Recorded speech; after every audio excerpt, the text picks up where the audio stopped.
Hello, everyone. So wonderful to have you here. I know that we still have people that are joining.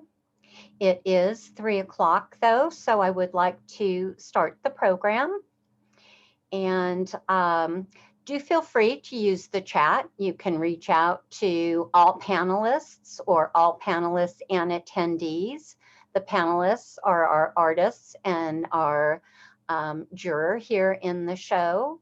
And speaking to you is Cindy Abbott, the Executive Director at Sanchez Art Center.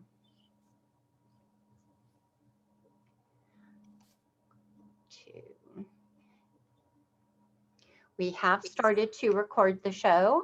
And again, I'm really delighted to welcome you here this afternoon to the 2021 Left Coast Annual Juried Exhibitions, Jurors Talk, and Artist Gallery Walk. I'm here at Sanchez Art Center on the San Mateo County coast in Pacifica. And maybe the bright spot in these disrupted times is that we're able to reach a broader and possibly further away audience as we share with you virtually the work selected by juror Christine Koppes in a safe and hopefully comfortable way that you can see from any internet connected device. We are, as you know, recording the program and we'll have it available to view later on our Sanchez Art Center YouTube channel.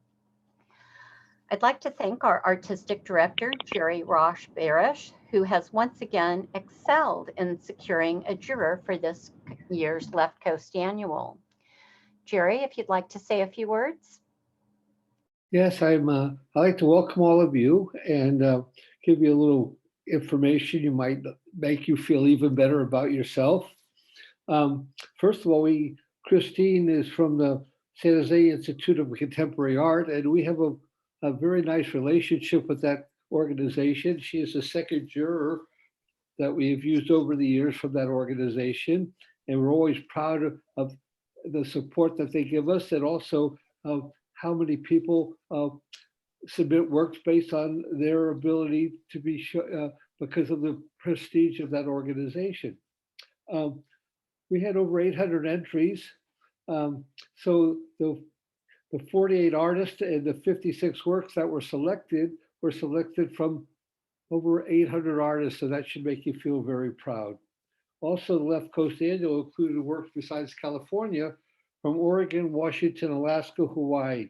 Each state is represented in this show, which is really also a tribute to the reputation of our art center that we have grown over the years. So I want to thank you again for submitting your work. I'll send it back to Cindy. Okay, thank you so much, Jerry, and thank you again for all you do for us, and again, bringing us another wonderful juror. Today's program will begin with some remarks from Christine, and then we'll also have the time for a few questions. After Christine speaks, we'll turn the microphone over to each artist who's able to be with us here today. There's about 40 who are able to participate this afternoon, and each artist will provide a 2-minute or so statement about their practice and or their work in the show. And Christine will also share brief remarks about the pieces. Christine was able to view the show in person last weekend and selected the 2021 Exhibition and Jurors Awards that will be announced soon. We hope to have time at the end of the program for a few questions as well. And as noted, you can use the chat to reach out to a panelist individually or to make a statement to everyone on the call here today. We'll be scrolling through our virtual galleries that are available for you to view again later at Sanchez Art Center virtualgalleries.org. The virtual galleries also include the artist statements about the works. So after this program, we invite you to spend more time there and enjoy the pieces. We're also delighted to be able to welcome you to visit the show in person this year. If you're in the area, you can book a free appointment to visit during our gallery hours, which are Friday, Saturday, and Sunday, 1 to 5. The appointment link is at sanchezartcenter.10to8.org. And we're continuing with our health and safety protocols that include limiting the number of people in the galleries at a time, requiring face masks, and having our doors open for increased ventilation.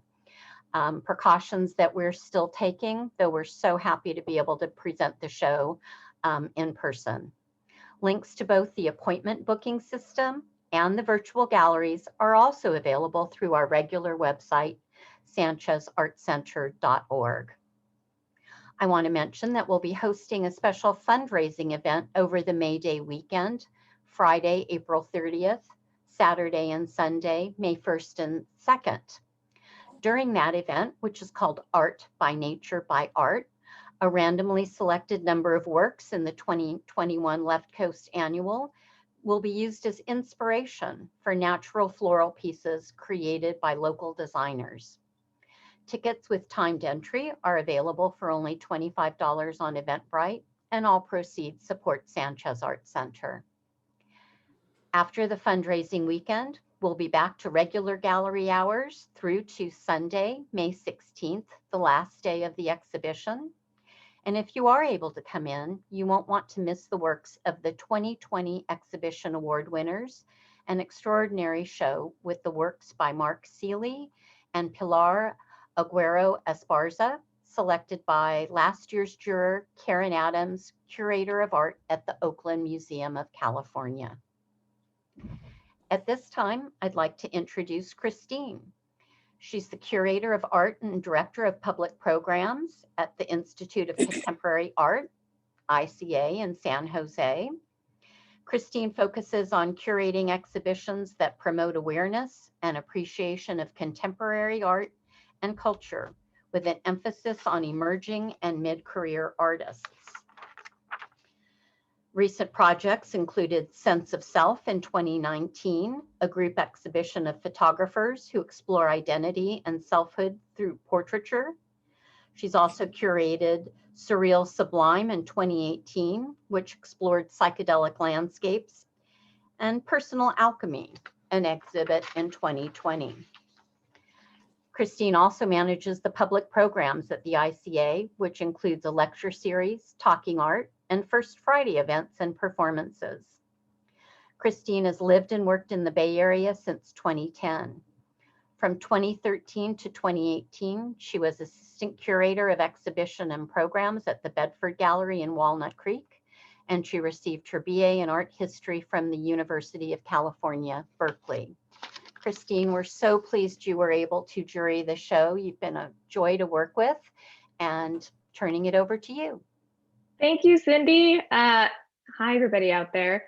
I know it's so odd doing virtual programming, but it is a slightly silver lining to be able to reach a broader audience. I was so lucky to see the show in person, and I hope everyone can get the time to come out. There's nothing like seeing work in person, so I hope everyone can do that. I just wanted to say thank you to Jerry Barish for this opportunity, and a big thank you to Cindy Abbott for all your hard work. I have worked on juried exhibitions, and I know how much hard work goes into this, so thank you so much. But yeah, I'm Christine Koppes. I'm the Curator and Director of Public Programs at the ICA San Jose, which is another smaller arts organization. We're also open now. We have an Ebony G. Patterson exhibition up that I think is totally worth traveling. So you can make an appointment or just stop by Friday through Sunday. And yeah, this was such a great show to jury. Something that I really benefit from in these exhibitions is getting a chance to really see what artists are working on right now, what topics are on the top of their mind, what's kind of trending with artists, and get introduced to people who maybe I wasn't familiar with before. So it's a really great opportunity for me to spend some time with new artists. In this exhibition, I think we see a lot of reaction to the major events happening right now. We see these artists grappling with issues such as, the pandemic, racism, gun violence, the environmental crisis. So a lot of really heavy topics that are handled really beautifully but also work that is just, aesthetically beautiful, bringing some levity into the show, and these moments of hopefulness, which I think really feels important right now as we're hopefully, coming back to in-person events, being able to see art in person. It feels like there's a little bit of a light at the end of the tunnel right now. And I think that just shows like this really show the superpower that artists have of handling difficult topics and emotions, and bringing them into the visual realm and really helping us all process and understand the world around us. There's so many pieces that really handle these beautiful topics, but also just show a mastery of the material and their practice. At the end, I think what this year has really shown us is how important art is in our life, how important artists are to our community, and how important small arts institutions like Sanchez Art Center are, and how important it is for us to support and visit. I think in the next years, we're going to really lean on these smaller, more community-based institutions to reflect our lives. So yeah, just thank you to the staff and to all the artists. I mean, so honored to be in this position and to be able to really spend some time with your work. And I really am looking forward to hearing from each of you about your pieces directly. So, I also have the important honor of announcing the awards.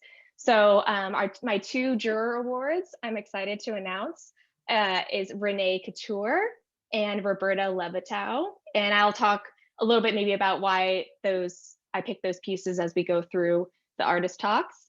And the exhibitions awards goes to Mary Mokus and Lily Glass, who I'm just really excited to see those exhibitions come to life. So congratulations. Wonderful. Thank you, Christine. So I'm going to be bringing up the virtual gallery here, and I'd really like to thank our program manager, Janet Barker, as well as the artists who made it easy for us to put this gallery together. It takes some time, but everybody worked really well with Janet, and it made her job a lot easier to do. So thank you for that. And Brad, if you're ready to go, if you could share for 2 minutes or so here about your piece. Hello, everyone. This virtual exhibition looks really good. It's well put together. I'm excited to be in it. My screen print, Not If But When, combines 3 photographs. The first 2 are out of copyright historic images, and the third is a photograph from my own from 2016. This print addresses uncertainty. Today, the world seems uncertain, and nobody knows if or which way anything we value might fall. In the foreground is an iconic photograph of President Theodore Roosevelt and the famous conservationist John Muir at Glacier Point in 1903. It was taken near their campsite after an important policy changing 2 days and 2 nights together when they slept outside on pine boughs in Yosemite. They talked late into the night, and President Roosevelt agreed with John Muir's advice that all of Yosemite should be under stringent federal government protection from developers, timber thieves, renegade sheep and cattle ranchers. Yet today, Yosemite and many other places are under threat from wildfires. And that brings up the question of not if, but when. Higher in the print is my 2016 photo of the dead giant, another symbol of uncertainty. It's a huge ancient sequoia tree trunk that had a tunnel cut through it in 1878 to invite more tourists. But damage to the tree from tunneling can take a long time to show up.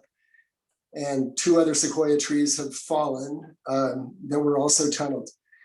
The tree arch is a portal that brings our attention to the heart of the matter, the photo from 1900, the balanced rock in Colorado, which looks like uncertainty itself. There was a woman who's pretending to hold the rock upright nearby, a standard selfie trick at that rock. After leaving Yosemite, President Roosevelt left Sacramento for Oregon on the train, and he said, "We're not building this country of ours for a day, but to last through the ages. Let's hope so." Thank you all. Thanks. I just wanted to add that I think uncertainty is just the theme of this past year. So I really love this piece. I love the surreal composition and the colors used. And I think it's just such a great addition to a Left Coast annual, so kind of exploring, talking about, Western landscape photography, which is such a pivotal part of the Californian West Coast art history. So thank you. Thank you.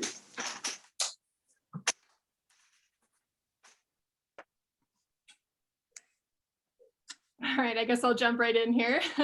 My name is Emily Sunies, and this is my piece, Sonoran Twilight.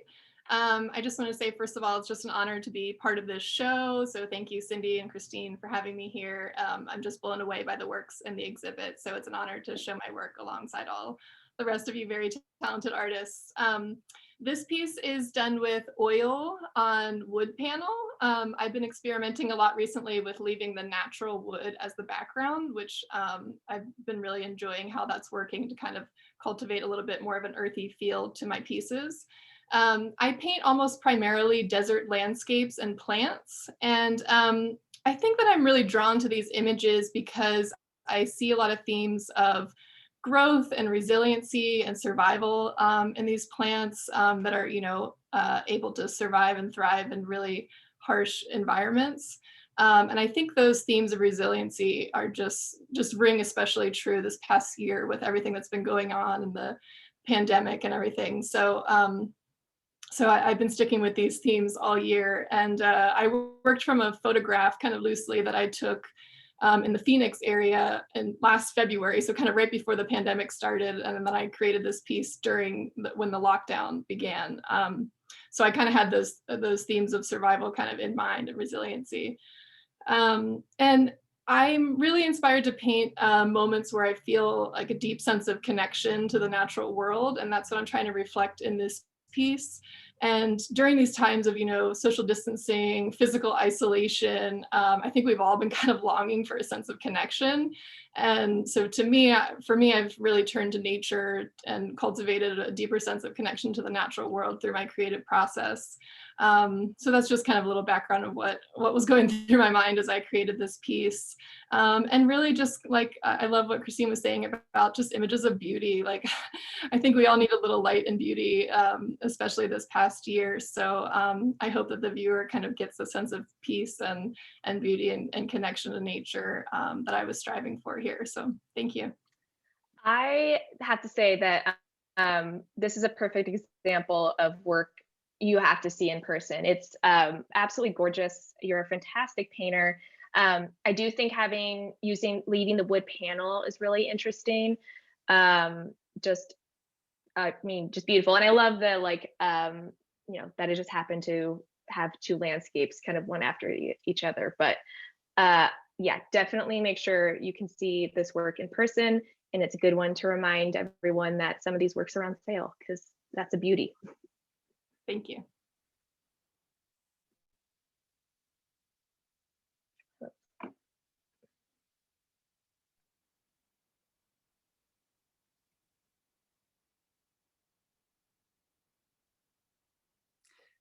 Can you hear me? We can hear you. I'm an oil painter, and I also make charcoal, and I make drawings with charcoal from unusual things that somehow relate to, all sorts of things, but to the art that I'm making. Sometimes I combine the charcoal with oil in oil paintings, and other times it's a simple drawing like this drawing of Harriet Tubman. This drawing is made with $20 bills that I didn't just burn them. I put them in an oxygen deprived container so that they would become charcoal and not just ashes. And then I made this drawing that is based on the earliest known photograph of Harriet Tubman. And the reason I used a $20 bill is because we would like to see Harriet Tubman on the $20 bill, replace Andrew Jackson. So it seemed appropriate to kind of like the Phoenix, right? Kind of burn down the $20 bill and you make this drawing of Harriet Tubman. And I do love this photograph of her. I really love the, especially the skirt is quite beautiful that she was wearing. And I do wonder if it's a dress that she owned or if it is something the photographer had. I don't know that. If anyone knows that, shoot me an email or send a message. And really, it speaks for itself. That's about all I have to say for the piece.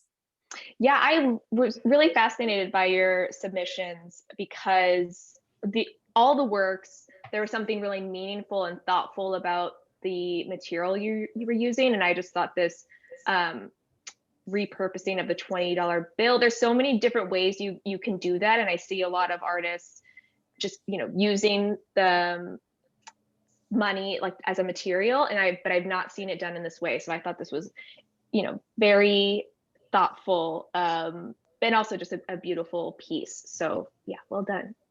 Thanks. Thank you.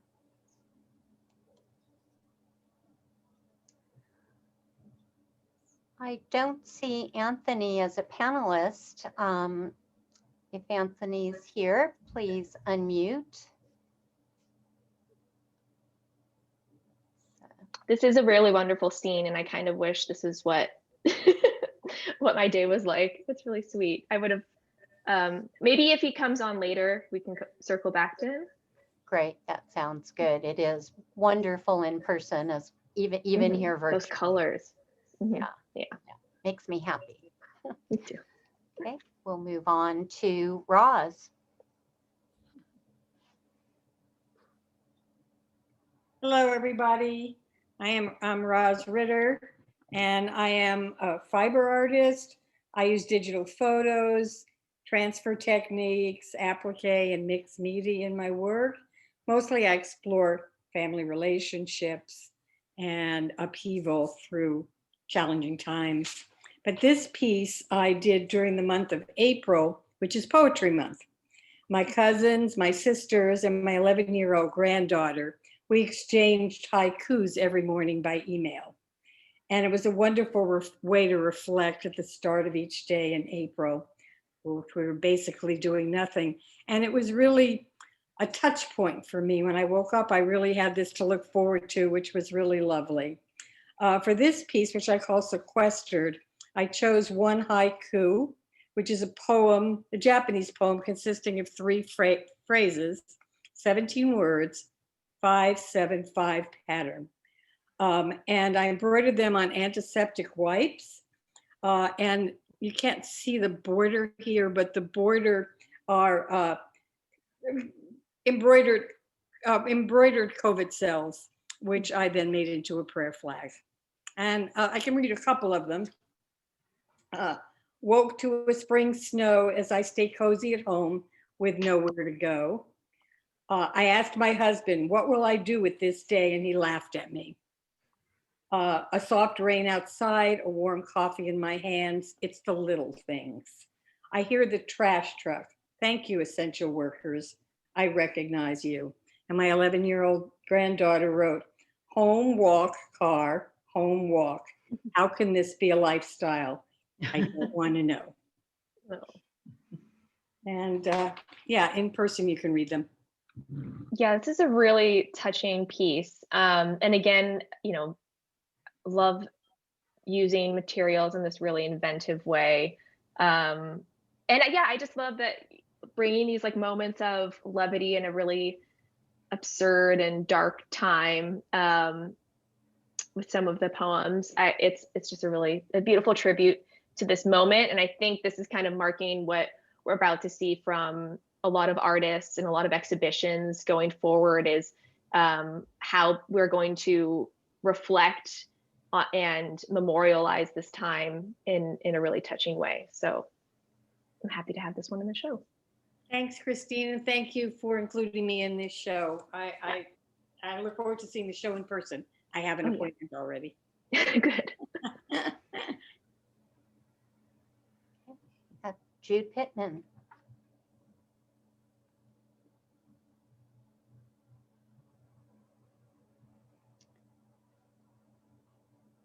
Jude, are you able to? Muted, that's what it was. I'm unmuted now, right? Yep. Yeah, we can hear you. Oh, Okay, cute hair. thank you. Well, oh, are you going to talk first or am I? Oh, no, you go ahead. You tell me. Okay. I'm really spontaneous when I work, and soon, a couple months, no, maybe a month after we started having to wear masks, I was drawing, making up people basically on the iPad, and I've been continuing to do that. I have about 25 of them now, but in a way, it's a way to populate my life with people that I can't see. So since I'm making them up, there's different people I know are appearing in these faces that are coming forward. And this was just a real spontaneous reaction to having a mask around and just sort of looking at it and like, what is this thing? I guess I have to wear it, but we're all wearing it, and everybody looks different now because I'm a figurative artist, and I draw a lot from live models and people.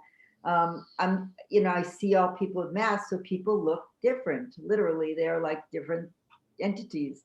And so, this image was just an image of a woman kind of looking aside at the mask hanging from her ear, and just thinking about these things. What is this thing that we depend on now that's so important that everybody has?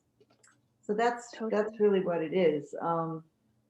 Yeah, and I love the style of this portrait. Really felt like traditional art historical portrait reference, but then so it could even be from a different time period, but then the mask is so telling that it's of now, and just kind of thinking about how the work of this time is going to kind of represent this era. So I thought it was kind of beautiful that it kind of hits.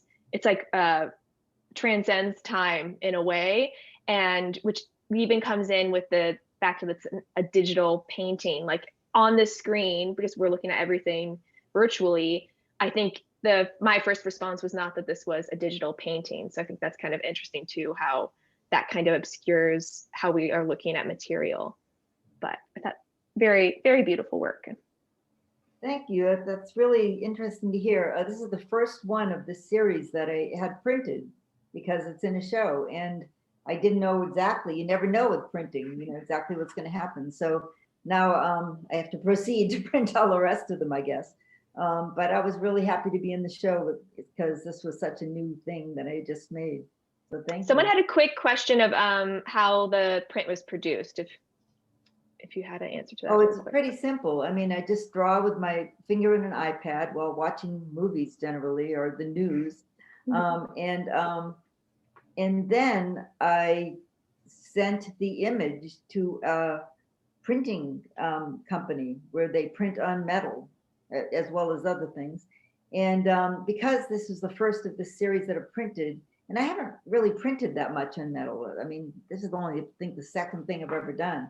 And so I wasn't sure. So I had to actually do a number of them to get it to where I wanted it. And so I'm actually going to donate one of them to the Art for AIDS show. Oh, nice. But now I'm going to figure out what I'm going to print on, if it's going to be metal for the rest of the images. So I'm not sure yet exactly what I'm going to print on. But it's pretty straightforward. I just sent it off to a printer. Nice. Well done. Thank you. Thanks so much. Hi, Logan. I'm excited to hear about this piece. Oh, thank you. Hi, everyone. I'm Logan Payne, and this piece is called Sun 2. It's part of a series of paintings I did in response to the fires from last summer. And it's painted with ash and charcoal that are from the remains of the burned trees. It's also, I've added red pigment.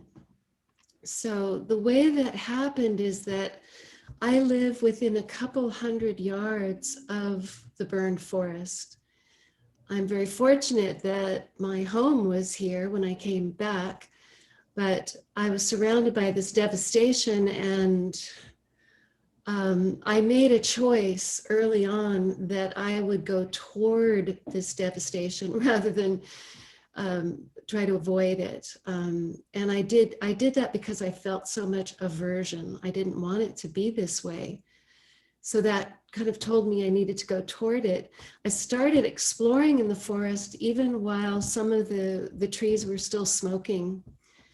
And what I found was ash and charcoal. And I kept going back and I kept gathering bags of ash and bags of charcoal remains and bringing them into my studio. And I found I could make paint from these materials. And what was, I think, the most satisfying for me is that the subject of my paintings are the fire and the trees, and what I'm painting with are the fire and the trees. So it's really come together for me. Somehow that's a direction I've been moving in, and it's finally happened with this combination of events in my life. So the word hope really jumped out at me today. I've been thinking about that. I wanted to be able to give a hopeful message. I think personally, I've been able to respond. I think I've found a role as a witness. I think that's helpful to me. And I've also experienced a great deal of kinship and empathy through visiting the trees and the forest the way it is now. But it's an ongoing thing, and it's an ongoing thing for those people I know in the communities that were impacted by the fires. So maybe one hopeful outcome is that the Amamutsan, which is a tribal collective of Native peoples, is getting traction here. Their history of several thousand years of managing the forest is now getting traction among all the stewards of land in this area, and that's very exciting. That's something new and hopeful. So thank you all very much. Logan, yeah, thank you so much for sharing that. I think that's, having that moment of hope when something as like troubling and dark as this is really important. And I think as far as looking at abstract work, but the juried show is really difficult because you're looking at it online, you don't really get a sense of the texture and the color that you would in person. But I think just your treatment of the materials and able to work through something so personal and important through an abstract piece was really moving. So thank you for sharing that with us.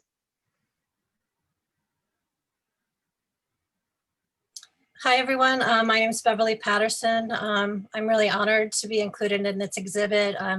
Thank you to the Sanchez Art Center, and thank you, Christine, for selecting me for this exhibit.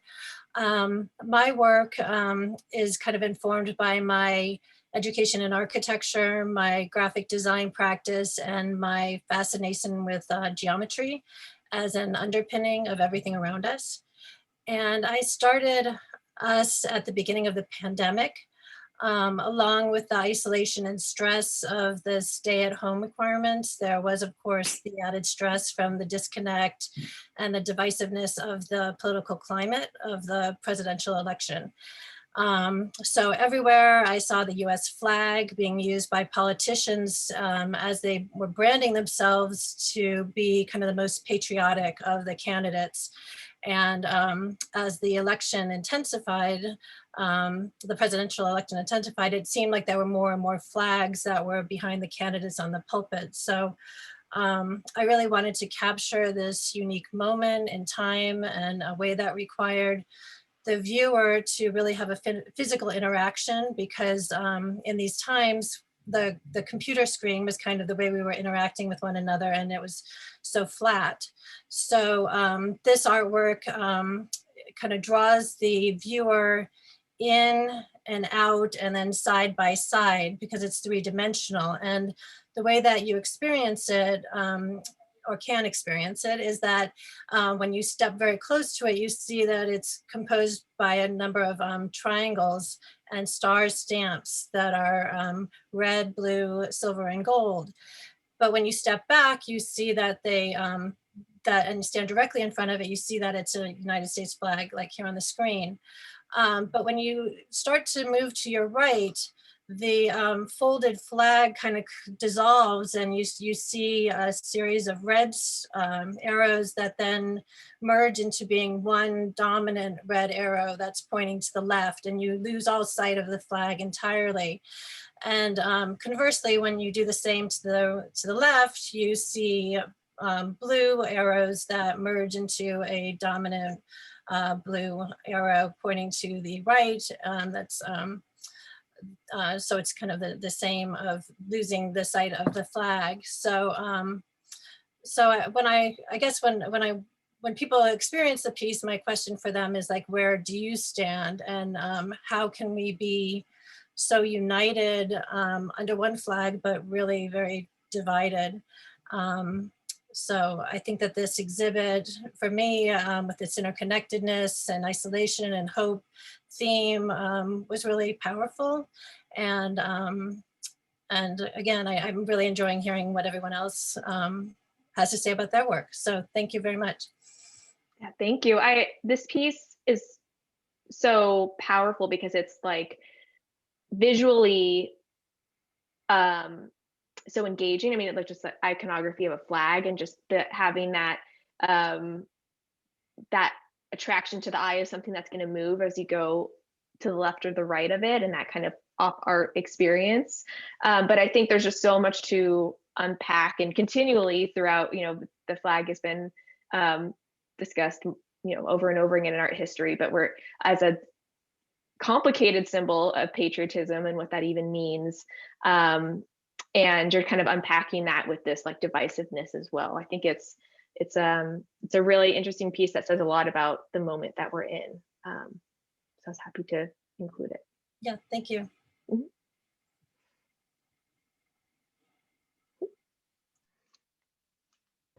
All right. Great to be a part of this show. I'm so impressed with these other works that I've seen. I'm really honored to be among this group of artists. I'm Justin. I'm a commercial photographer and director based in LA. And for the past 2 years, I started this project that was just meant to entertain, essentially. Like I had been working for so long on projects that were meant to be very serious and had to answer to a client, that I wanted to do some work for myself that was just lighthearted and silly. But really underneath it, the theme of the series is making light of beauty, making light of status and symbols of attraction, symbols of masculinity. So in this case, there's this, businessman, I guess I should say, making, like, viewing those symbols or tropes in some cases of power or masculinity or beauty through the lens of like an adolescent, essentially. And so this is a good example of that. And if you see it in person, it's a very large print. It's close to life size. So there was just, I think there was a moment in this shutdown where this was one of the pieces that I did in a socially distanced manner, where everything was just closed, but there's still this continuation of commerce and this evolution of commerce in our country. And so I didn't want to do anything serious about that. I felt like that wasn't my contribution. I really just wanted to feel some type of joy. Everything seemed so heavy for a long time. So the process that I use is a digital photograph. I use a phase 1 and then do an analog print from that with a light jet printer. So when you see them in person, I think this one, there's a depth to the print. It reacts to light. So it is one of those things where it's not a great representation on your screen. To see it in person is a different experience. But yeah, I guess that's about all I have for that. Yeah, and it is, I was really happy to see how large this piece was in person, and the room, the gallery it's installed in, it's kind of like the first thing you see when you walk in. So I really appreciate that, you know, with there's so many heavy topics, but like this kind of piece hits you first, and there's like that moment of levity, and it's like slightly absurd. But I think there's like so much you could read from this piece of, especially knowing if like made during this like isolating time of this kind of like you're out there on your own trying to stay positive in some way, like, and I've seen some other works that are using those inflatable men that, you know, everyone finds hilarious, to kind of capture more of like this toxic positivity of like having to be like happy and playful all the time. So I was really happy to see this piece. I think there's a lot of fun in it, and just a whole kind of world and narrative you can build out from this one image. Yeah, I think it's, oh, I'm sorry. A lot of advertising I see, and especially those pieces, just to follow up, you wonder like, who is this for, right? Like those inflatable air dancers are not like, they're for children, right? They're like a bounce house essentially. So it's roundabout advertising. And a lot of, I don't know, the more I think about that, the more I see it. It's just like, really, who is this for in the end? Totally. Yeah, I love that. That's brilliant. Thank you. Hello, hi, I'm Pamela Mooney, and I just want to thank you for picking my piece, and I'm really looking forward to seeing the show. So this painting is called Wallflowers, and it's based on a photograph I worked on for a while. It's oil on canvas, and in the photograph I used, I was really taken with the body language of the figures and the fact that they're sitting on this couch, which kind of, to me, kind of feels like a boat in that it contains them together. And even though they're together, they seem very much like outsiders who want to join in with whatever's going on outside our view, but they seem very hesitant. So I wanted to capture their passivity and their immobility and their slight tension. To me, they seem very much like viewers of whatever might be going on, and they seem to be looking at us with expectation. So in my work, I like to kind of play with opposites. I go back and forth from detail and simplification. I kind of like to work with flatness, kind of create like drawing, and then also with depth. I often rely on accidental marks and invention or chance. And this painting in particular, I painted it on top of an old painting that I abandoned. So the old colors kind of like were kind of helpful and just kind of like mixing up the colors of the palette for me and kind of just making it kind of random and discordant. So yeah, that's it. In general, I just really enjoy painting the figure for its expressive qualities and through the body language and facial expressions. So that's my painting. Yeah. Thanks.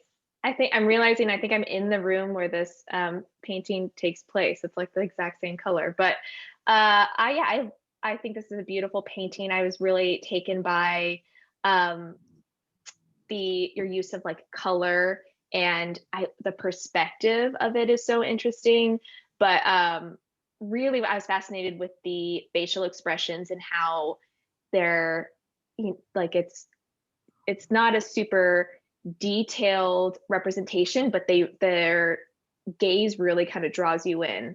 I think it's a beautiful piece, and where it's displayed in the space, it gets a little bit of natural light, which is really beautiful too. So happy to include it. Thank you.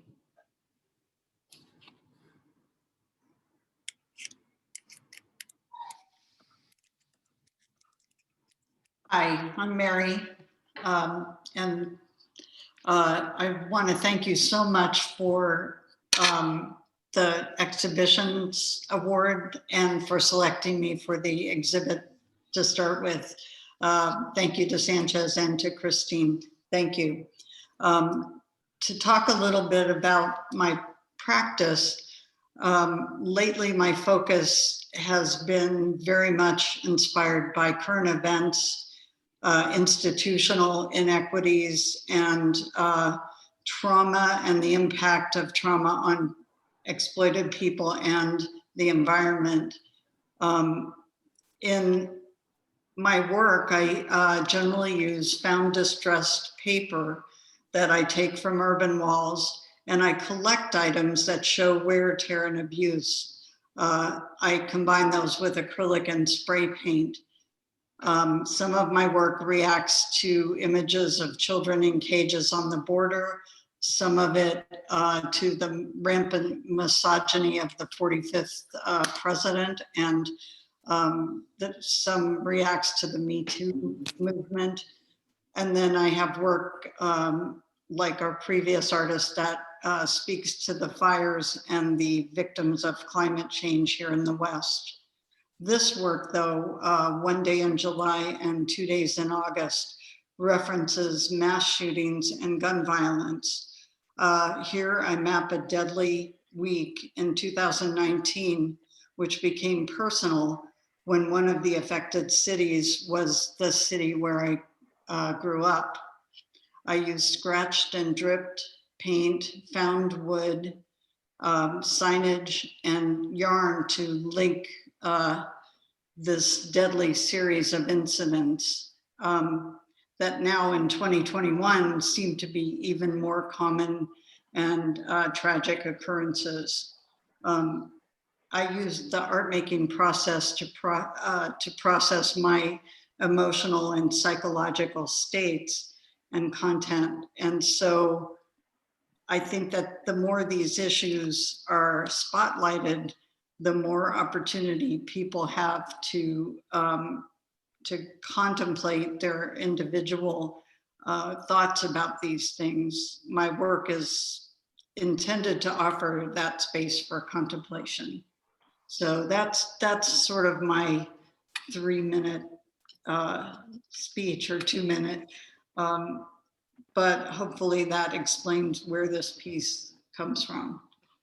Thank you, Mary. I'm such a big fan of your work, and a big reason of selecting you for the exhibition is just I'm excited to see more of it. I think the way you handle materials is really interesting, and found objects and color. But I also think it's really fascinating to me that there's like so much meaning behind a work where it's like you're kind of drawn in to look at it closely, learn more, figure out what this piece is really about, and then you have these like very personal or touching stories to kind of build it out.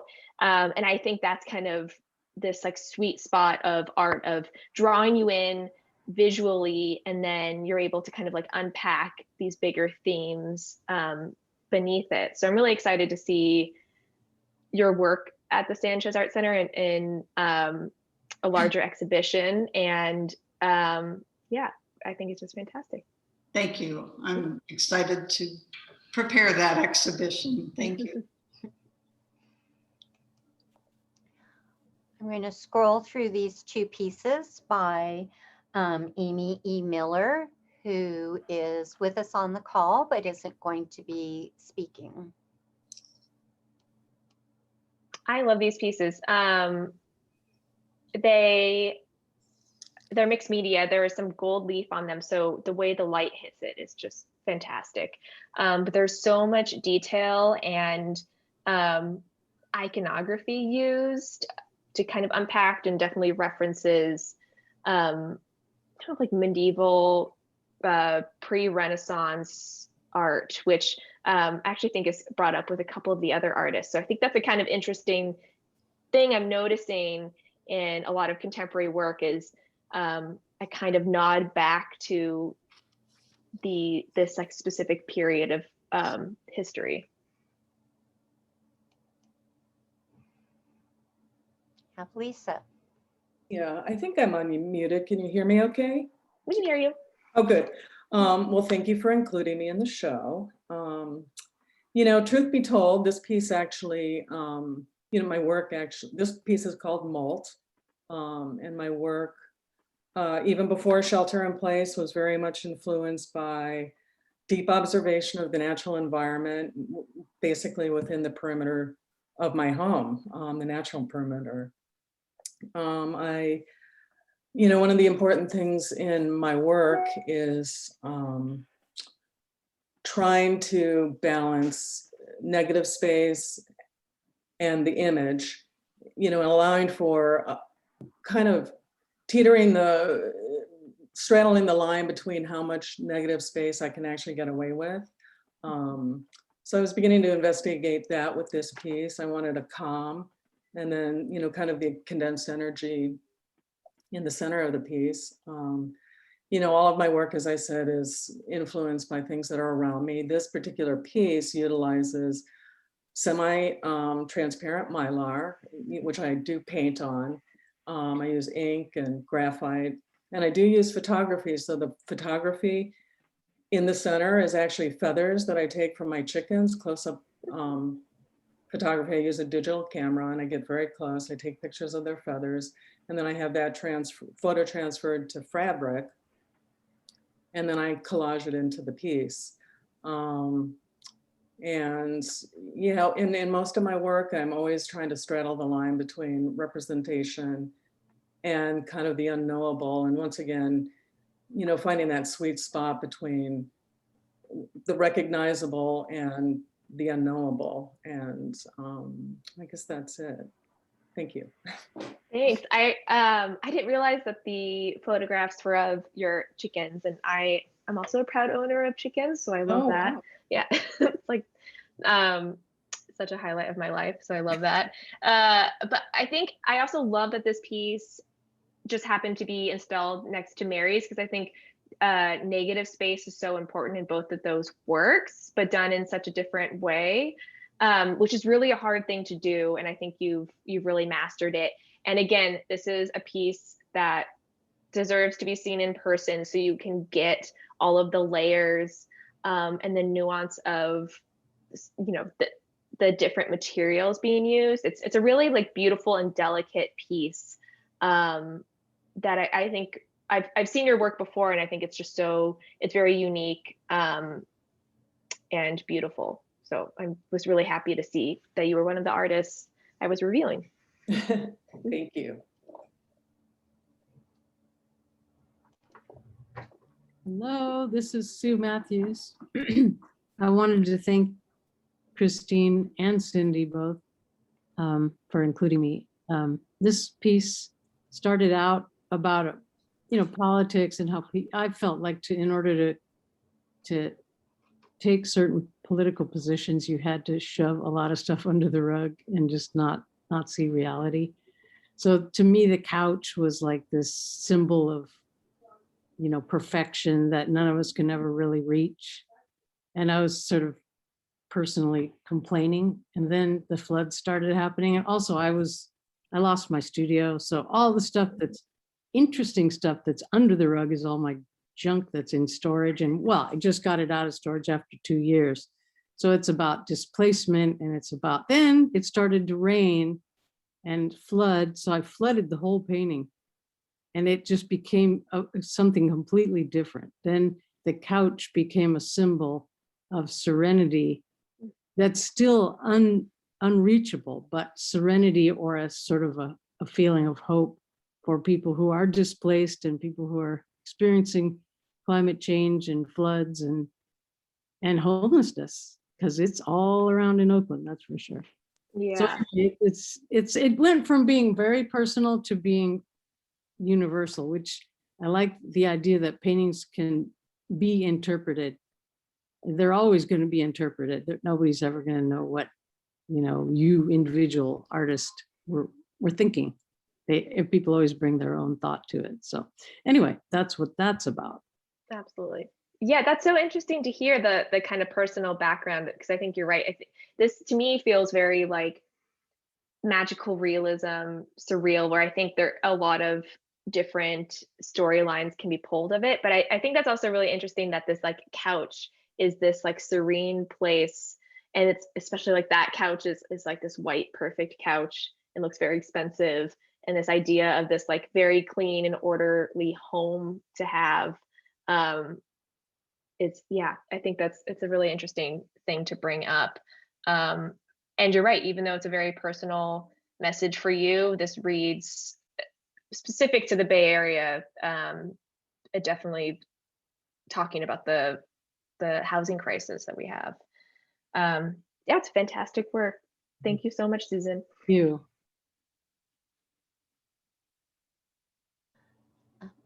Stephen isn't with us today, so we'll just pause a moment and we'll move on then to our next artist. In this work, you can kind of, I mean, you can see the dimensions, but it is 72 by 80. It's a really large piece and just really incredible to see in person. Fantastic painter.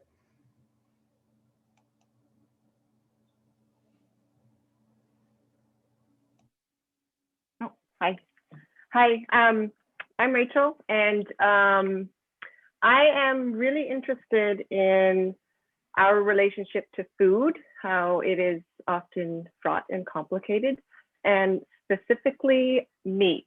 And mostly because meat to me holds so much mythology and symbolism. And I actually am really interested in how it represents men as powerful and women as weak.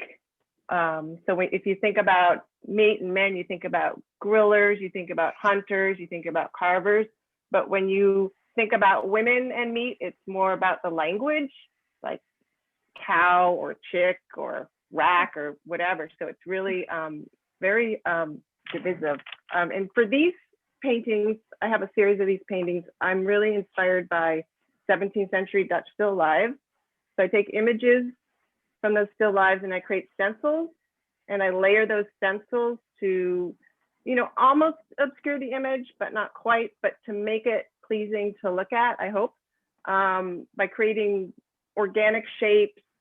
I like to use a ton of colors. I don't want somebody to have associations with specific colors, so I like to pack them all in and kind of overwhelm the viewer with color. Yeah. I love this. I didn't know that whole background. I think that's super fascinating. You might know it, but I've always loved this painting. I think it's called like Meat Stall or Meat Market. That kind of, I can totally see that tie now of this like 17th century painting. But I just love that you know, making it your own with the different colors, and it's, you know, it's morbid, the like drips that you see at the bottom too. Yeah. I mean, it's such a hard, each shape is so sharp, and then to have this kind of free flow, it's kind of a contrast with that, with the drip. Absolutely. Yeah. It's a beautiful work, and I love hearing the inspiration behind it. I think you're really onto something with the way we talk about meat and just the kind of like gender structure around that is really fascinating. Yeah. Thank you, Rachel. Thank you. Hi, I'm Catherine. This painting is called Room with a View, and it was inspired by a found image. It's an institutional space, abandoned, with old sinks and those horrible walls, and a strong light source from the right, which we assume is a window. And I found the image incredibly sad, and kind of about the forgotten lives of those people who might have been removed from society and might have occupied this space. And also loneliness, which I think is a theme that we've all been dealing with in the last year. And I think that loneliness was really accentuated for me by that reflected glimpse in the mirror of the world outside that window that we can't see. So most of my work is about abandoned buildings and the stories they tell about their own lives with their architectural scars and signage and marks that people have made on them. And also some of the spaces within them, I feel, hold a really strong sense of the presence of the people that were using them. So my process always involves a first layer of lots of fragments of street posters, urban street posters. And they offer us sort of parts of words and parts of images, which will then get covered up to various degrees by my paint. And they kind of tell stories, parts of stories about other people in other places in other countries. And it's those stories that I'm interested in. And sometimes I leave them to show a lot in a painting, and sometimes they're just little glimpses. And here there's almost nothing showing of them, just a little bit around that big sink. But it's even if there's not much showing, it's really important to me to know that they're there, because it influences my feelings and my decision making while I'm actually doing the painting. And the actual act of me covering up those stories with my painted image makes my sense of those forgotten lives even stronger, really. That's kind of what it's all about. So thank you, and thank you for choosing me to be involved in the show. I'm very honored. Yeah, that's beautiful. Yeah, this piece really struck me because, you know, you're seeing just this one perspective, but it really, you get a whole kind of sense of the space, and you really want to like be able to like turn around and see the rest of it. But I just think it's such an important thing for us all to reflect on now of our year of isolation, but what that really means to be isolated, because it's different to be in a space like this. And I think you just kind of capture the darkness of that space and the feeling of the walls. And it's a gorgeous image, even though it's a dark one. But I love it. Thank you so much. Thank you.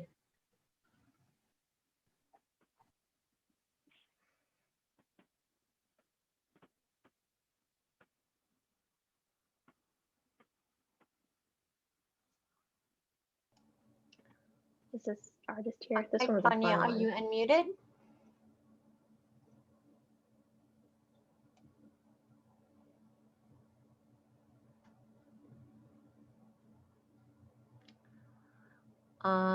Looks like we lost Tanya, who was on a minute ago. So we'll. Oh, I see her there. Maybe just the audio isn't working. Yeah. Tanya. Oh yeah, we can't hear you. My advice, because I've had this problem before, is if you have headphones, to plug in headphones. And do you happen to have, oh, looks like you might have some there. There we go. This might work. You can tell I've done a lot of these and I always have some sort of technical difficulty. Oh, I don't know if those have a microphone in them though. No, sorry. I think they need to have a microphone in them. Maybe we can try to come back to you if you put a note in the chat if you have like headphones that have a microphone. Okay, or try leaving and coming back. That might help too. Thank you for trying to tech troubleshoot, Christine. That's additional talent. Yes. So we will move over to Roberta now. Hi, I'm Roberta. Thank you so much, Christine and Cindy and everybody. This is such an honor. So this piece is Les Brancardiers, the Stretcher Bearers. It's the fourth painting in a series of 6 secular contemporary icons that comprise Staging Patients, my pandemic journal. The first one was painted when the lockdown was imposed in LA County in March 2020, and the last one painted to celebrate my COVID-19 vaccine in February 2021. The style is a fusion of various artistic influences in my life as the daughter of a cartoon animator, a 40+ years career in the theater, art classes studying old masters and trompe-l'oeil techniques, along with a very strange attraction to traditional iconography workshops, including one that I took at the beautiful new Camaldoli Hermitage in Big Sur. So I used traditional natural pigments, Russian gold leaf, distilled water with an egg and wine emulsion to create my own small theatrical world, a mise-en-scène, where symbols are placed to be seen and understood or to rest mysterious or even playful. This image was painted in November 2020 when cases and deaths in LA County were surging. I found images of a Byzantine style icon showing a doctor and patient in a hospital setting in a book from the Getty Center's exhibit of work from St. Catherine's Monastery in the Sinai Desert. The angels above came from a different icon in the same collection. I transformed the hospital into charnel houses for the dead and added a hospital worker and hospital room from a recent newspaper photo. And then I discovered an actual Time magazine cover from May 2017 that screamed, "Warning, we are not ready for the next pandemic." And I couldn't resist adding the snake in the grass. The rituals of painting have been so soothing and helped to give me some present historical and reflective meaning to this very tumultuous year. Thank you so much for including me. So beautifully said. So yeah, this is another piece that I selected for the Juror Award. And I just really love the references to this historic iconography through this contemporary lens. And again, in beautiful in person, so you get a sense of that gold leaf. But I really love, and it's something I've been thinking about with other artwork, is of using the halo that you see here as a way to kind of really bring like respect and dignity to the healthcare workers, because that's usually a symbol in early Christian work of a saint, a holy figure. So I love that you repurpose that here for our like current saviors. It's a beautiful tribute, and I can definitely see the influences of a cartoonist in the work too, with all this meaning that you can kind of pull out from the imagery. So really beautiful piece that I'm really happy to have this in the show. Thank you so much. Okay, we're going to try to come back to Tanya here. Hi, can you hear me now? Yay, we can hear you. Yeah, it happens. Sorry, my laptop's kind of new. So in this photograph, I was really trying to sort of reflect the sense of isolation that everyone that I know has gone through varying degrees of. And so that's what that's about. And then, at first it started out as just a photo, and then I was like, well, I'm living my life through Zoom.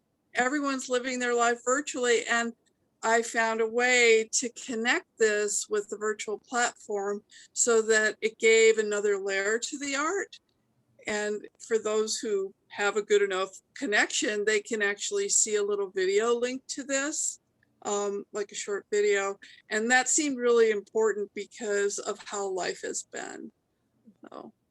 Yeah, I love that. I got to do that when I visited the show, and it's just a fun extra layer to the piece. I really love this kind of embrace of technology with art. And I just thought this was a piece that really spoke to me of this isolation, but just like a really like beautiful piece where at first you're kind of like unsure what you're looking at.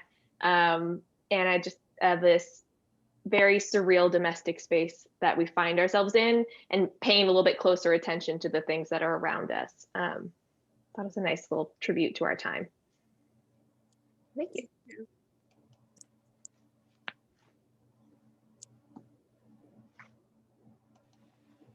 Hi guys, my name is Penelope. This is my piece. Okay, so let me talk about it. So I titled it Chain, honestly, just because I was thinking a lot about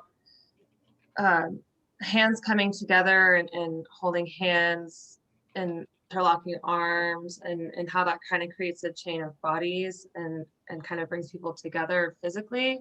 But I was also thinking about chains in different ways too. I was thinking about like what are like the qualities of chains. I can think about something that's being blocked off with a chain, or I can think about a chain that's holding like a little silver pendant around your neck, or I can think about maybe a chain that is holding an animal tied to some sort of like dog house or something like that. So I think that there's like a lot of different ways that we see and interact with like the concept of chains. And then there's also chains like DNA strands and stuff like that. And so I was thinking about like different ways that comes together, and how poetic those different methods of chaining things up, or how we can chain ourselves to each other is. And then obviously like the metaphorical chain, which is all of us being connected to each other. And so that's really interesting to me, thinking about all these different forms of togetherness happening virtually during COVID, and how we can kind of still be connected during that time, or during this time, because we're still in it. Here we are. Yeah, seriously. So those are the kind of things that I was thinking about when I was making this piece. Obviously, from the picture, it's a giant soft sculpture. And so I wanted to make something really soft and pillowy that also, I think, talked about safety and talked about comfort, and maybe something predictable or recognizable. Because I've never seen this object before until I made it, but there's also something about it that's really recognizable. And I wanted to use the pattern to kind of create that predictability, and through that predictability kind of creates that sense of comfort. And we can also think about like toys and colorful games and pillows and stuffed animals. And so I kind of wanted to talk about like that comfort in being together. So I guess it's kind of a good piece for someone who's into like those kind of hippie, like gentle thoughts. But that's definitely what I was thinking about when I made it. And I just wanted to make something simple about how good it feels to hold hands and to be connected with other people around me, and how that makes me feel really safe. And yeah, so I wanted to make this really like obvious manifestation of that, because I felt like after missing out on being able to do that for so long during COVID, I think making this big, soft, like comfortable piece about being together and chaining ourselves in our arms and holding our hands together, I think kind of gave me a sense of safety. Definitely, yeah. I love that. Yeah, this piece is really like fun and sweet, but it's all about, like, for me, like comfort and being able to like touch and hold hands again. But I think what you were mentioning about chains is something really interesting, because I think there's like this like duality that we're looking at of like a chain could be something that's like so restraining and holding you back and holding you down, but this is more about like connectedness and being there for each other and community, which I think, we could really apply to our times of like, you can either see what's happening as something infringing on your freedom, or you can see it as a way of protecting those around you and like, building a community and respecting each other. So I think it's just a really fun, sweet piece. I love soft sculpture. And even just like the colors used, it kind of reminded me of like those paper chains that we used to make as kids. So a very sweet and touching piece. So Thank you so much. And thank you for having me in the show. And thank you to everybody else who participated in the show. It was so refreshing and nice to be able to see art in person for the first time in so long. So thank you very much.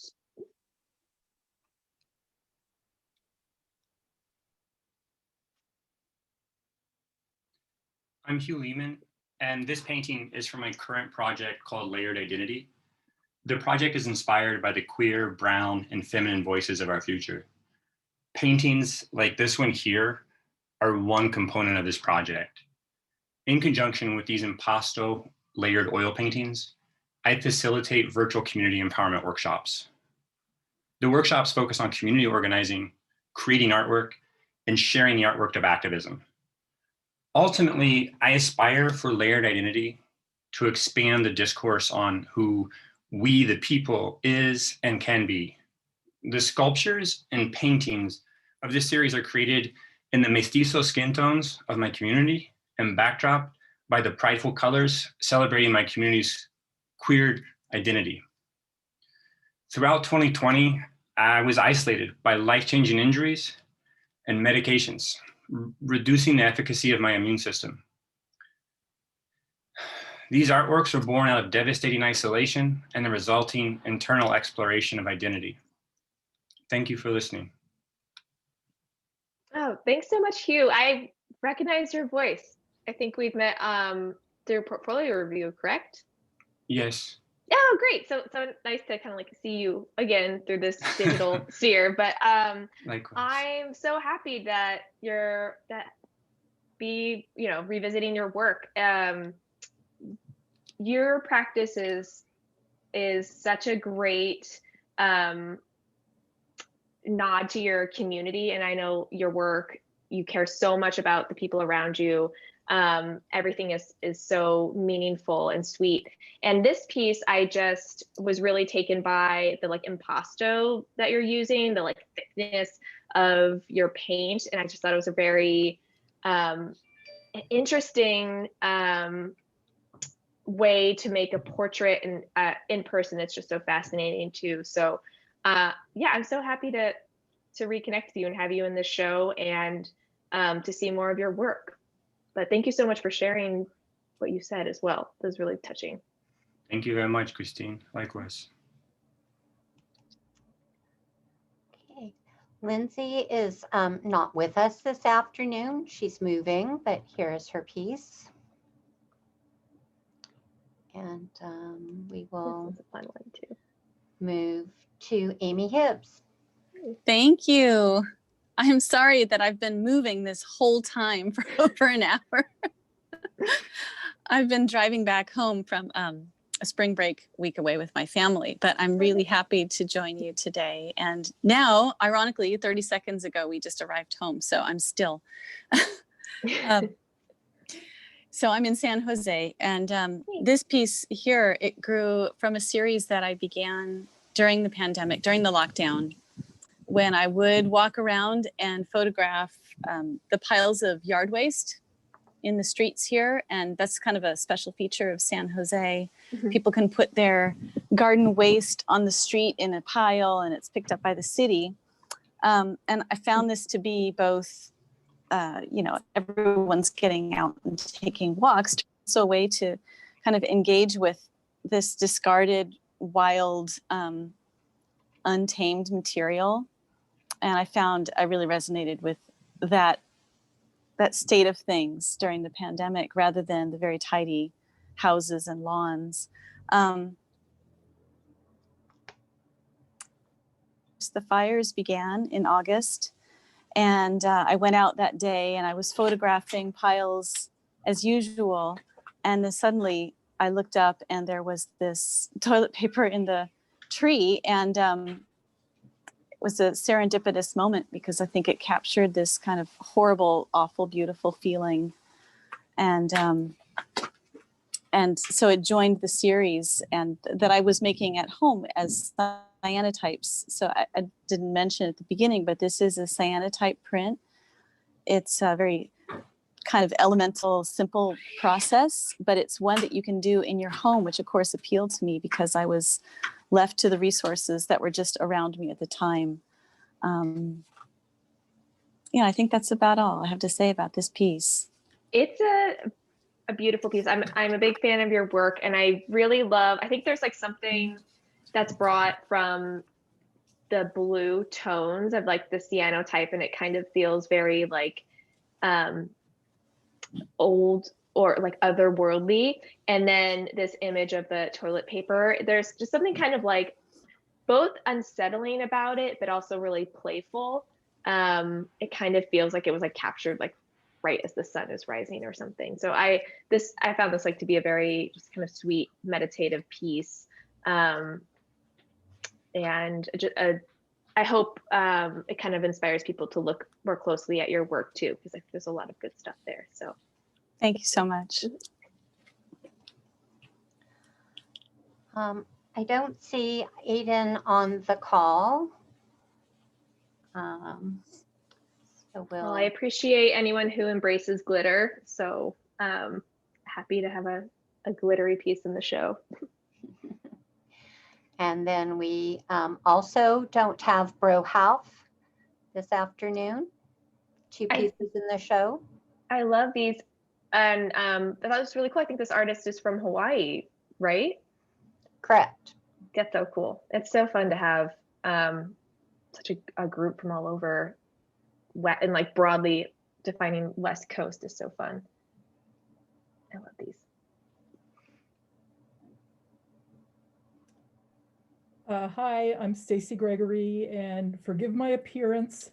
I'm actually having an allergic reaction to a medication. Oh no. And my eyes are swollen shut, and so I'm not trying to be mysterious. I'm just trying to spare you all.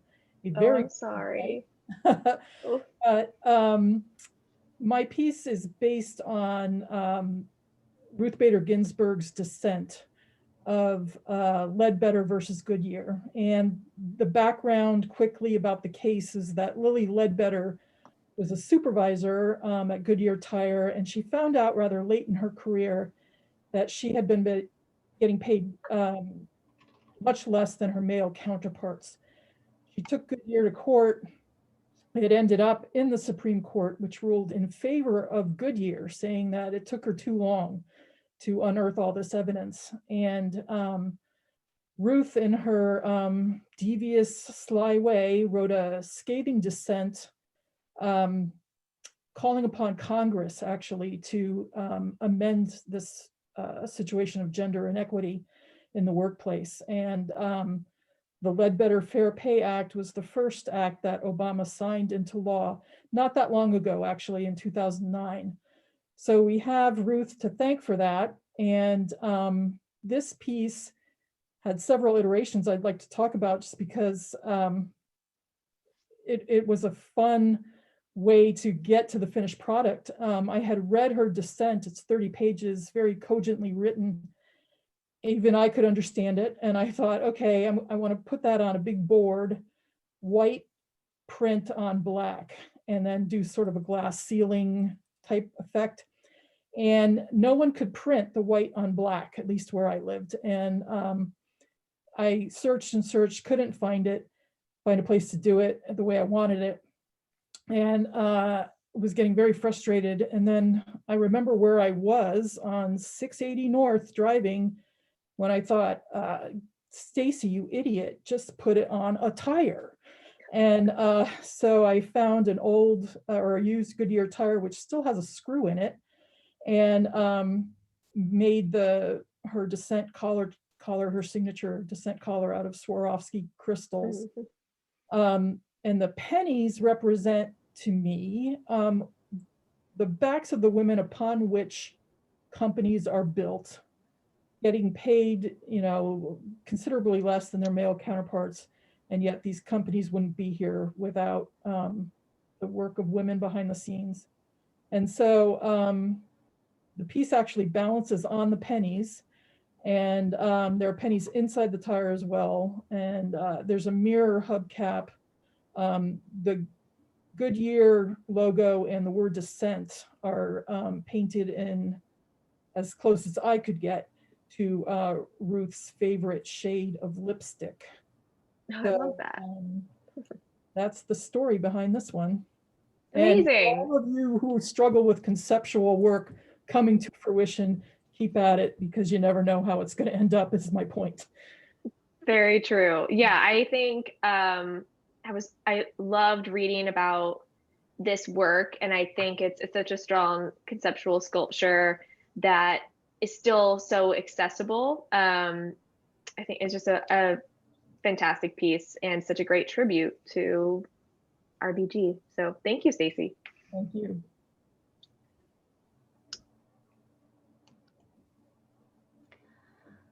I don't see Sarah on the call. So we'll move on here to Lily Glass. Yay. Our other exhibition award winner. Hi. Thank you guys so much. It's been so fun to hear from all these artists. I'm so glad that we got to do this. Thank you for putting it together. So this is part of an ongoing series of photographs, diptychs that I have called Mother Earth, which explores the held treatment, the held value and treatment of women in the natural world. So the similarities between the two, I think we can all recognize in the language that's used in reference to each, which can often be quite graphic or reductionist in nature, focusing only on the ways in which the two can produce or sustain life, but also the unrealistic expectations and standards that we hold them both to, making their worth quite contingent upon what we can get from them or how they can meet our specific needs.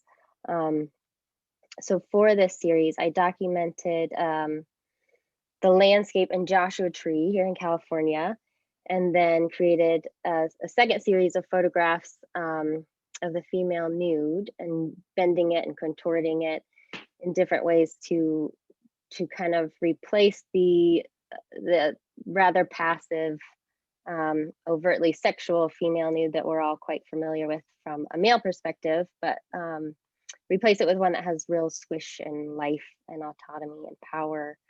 And then within the series, I try to join them in a little bit of an abstract way that invites the viewer to be more curious about it, to give it a little more attention.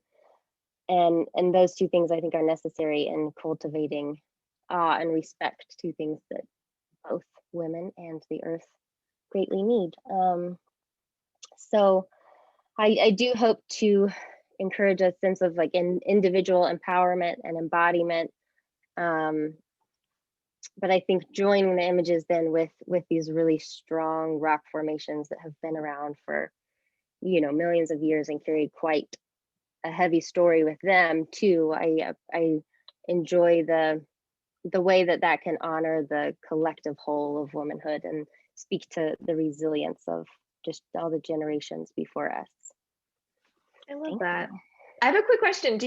So when you photograph the bodies, do you already have the landscape in mind that you're trying to kind of mirror, or does this just kind of happen from these two sets of photographs that you're then putting together? Yeah, so I'm kind of at an impasse, because with this one, I did the landscape photographs first and had kind of a mountain range in mind when I did the nudes, and those didn't join at all. And then kind of by happenstance, I was like, oh, look what we have here.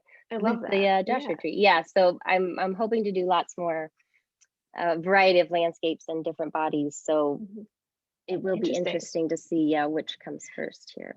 That's great. I love that this is kind of like a first series of many. I'm interested to see where they go. But I'm especially in person. Your work is gorgeous and it's printed so well. But I really love. I was thinking back when I did my Surreal Sublime exhibition around landscape. A lot of the women identifying artists were talking about reclaiming landscape from the art history of all these like male artists and their perspective, and how landscape art has been just a mostly male dominated field. So I think you're treating it in such a beautiful way. And then even also mirrored by the nudes too. Like we see, you're totally right. Like we see a female nude and instantly are thinking of sexuality and gender. So I think there's a lot to explore with the series, and I'm excited to see more of it. Thank you so much. Yeah.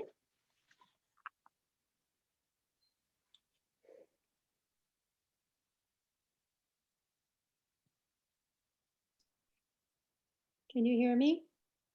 Yeah, we can hear you. Okay. I'm Susan. This is my piece called Escape. I've been thinking lately that a lot of my paintings have an element of I'm so tired, I can't talk, autobiography in them, but I resist sort of making autobiographical readings overly specific. So I don't know, it's escape through your imagination. My work is layered with a lot of imagery and maybe 12 layers, and sometimes I cover them up. There's cyanotype in there, 2 of them. There's text.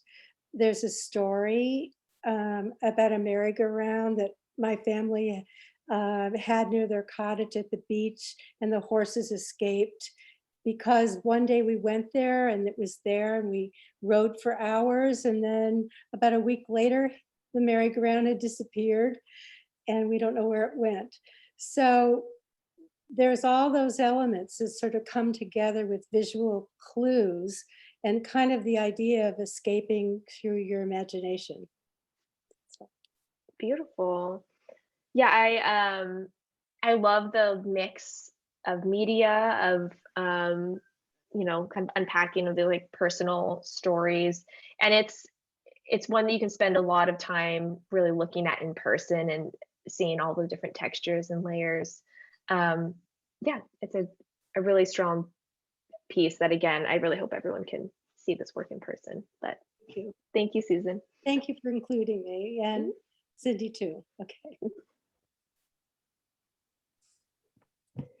Hi, I'm Helen Ellis, and I just really appreciate the opportunity that the Sanchez Art Center gave me to be a part of this show. So I'm really honored by that.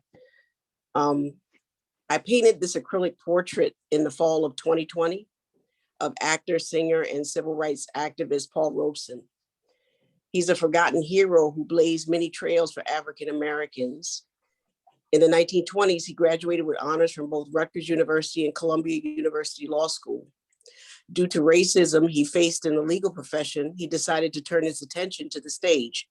His gifted bass baritone voice was acclaimed both here and abroad. He was also an actor of immense talent, portraying Shakespeare's Othello on the Broadway stage and the Emperor Jones in film, as well as many other roles. I tried to capture the fiery intensity of Paul Robeson. Stefan Canfer observed, "There's something strange and powerful about Black and white imagery." I believe this holds true. His mesmerizing gaze draws you in and holds your attention. Robeson's eyes are riveting here. And if eyes are the window to the soul, his expression reveals the angst, passion, and volatility of this African-American icon. Journalist Gil Noble called him the tallest tree in our forest. I agree. And I was definitely delighted to paint this portrait as a tribute. Thanks again for the opportunity to share. Helen, this is just a fantastic tribute, and also I just appreciate you taking the time to share about, you know, I think it's really important to highlight important figures that sometimes are lost in history. So that's really powerful. But you absolutely nailed the intensity and the passion and the angst all through the eyes. I mean, you get just that gaze really like hits you straight on, and you completely feel those emotions. Thank you. Beautiful work. Thank you so much. Thank you very much. We have two pieces by Myra Eastman that I'll just scroll through. She's not able to be with us this afternoon. Oh yeah, these are wonderful. Again, a nice caption or a nice selection of our current world, but just beautifully done. Yes, very vibrant. Yeah. Can you hear me? Yes. Oh, good. So my name is Dana DeKalb, and my paintings, first of all, thank you so much for including me in this wonderful group of artists. I'm so impressed with the show. It's absolutely fantastic. So my paintings are, in general, my paintings are all about storytelling. They're usually mysterious, open-ended kind of fables. I'm fascinated by mystery plays and religious iconography, and I love stories that you have no idea what the heck is going on in there, and you get to implant yourself in it and come up with whatever you want. So I do intend for my paintings to be open to interpretation. So bring to it what you want. These, though, specifically were painted during the pandemic, and they're part of a little group that I painted, small size, because they had to go back and forth to the studio, to the home, to the studio, to the home, depending on how much COVID was in the air. So they've been around. The little paintings are based on this book that I found called The Book of Miracles. It's a Renaissance manuscript that was recently published. And what I loved about it was it, like my paintings, it puts people in these strange situations where there's a miracle happening. There's manna falling from heaven, or in my case, there's a burning bush in one of them, and in another one, there's a mysterious hole and a mysterious ladder going down. And I've put ordinary people that we might recognize in these situations to see what they'll do. And in general, in my paintings, people seem like they're managing okay. And I think that relates to what we've all been through this last year. We've been put in a pretty bad situation, and I think everybody's managing okay for the most part. These people in this painting here, the woman in the front is not quite sure how far she wants to go with this project, but the people in the back seem pretty enthusiastic about it. I think in the orchard, the painting called Orchard, where they're harvesting a burning bush, they seem pretty okay with what they're doing. And they're, not sure what they're going to do with it when they get it, but there it is. So these are acrylic on polyester, which I really just used in these because it was convenient. It was versatile for all this moving around they were doing. They started out as unstretched, later got stretched, and it was a lot going on. Cats running all over the place for part of the time. And then the acrylic I just paint with a lot of layers and layers of glazes and glazes. So in person, they kind of have a haunting feeling, which adds to the mystery of the painting. Absolutely. Yeah, these, I mean, I've been familiar with your work, and it's so interesting because even when it's like a different series, you can still kind of tie the works together, which I find really fascinating. I like that these are kind of depictions of like resiliency. But yeah, the surreal aspects you're able to achieve, I think, are just so fascinating. Like the dress is always like, you can't quite place the time period, but it might not be right now. And I also really love the kind of way you're able to match the sky with that field behind them. So you're not quite sure the physical space that they're in as well. And then all of I love dioramas in all kinds of, I love the way they look. And I love that you're looking at a scene from a strange culture and you have no idea what they're doing. Right. Yeah. I mean, and I love the like stories you can kind of make up behind this, and just the very specific like body language. Yeah, they're very interesting works. Thank you very much. Yeah. Thank you. I'm Linda Curtis, and thank you very much for having me in this exhibit. I've been working on a project that I call Unseen. So I'm looking at people working in different fields. Obviously, this is farm workers, but I've done added to the series with the firefighters. What I'm trying to show is pretty obvious, I guess, that these people are working by the bucket. In other words, they get paid by how many buckets they produce in a day. So there's competition between them, there's aloneness, and there's a kind of camaraderie too that develops. I got the inspiration to do it because I was driving by blindly, you know, as most of us do. And I looked out and I saw these people working in the field, and I thought, you know, we just don't see them. We don't see them. So how can I show them in a respectful way?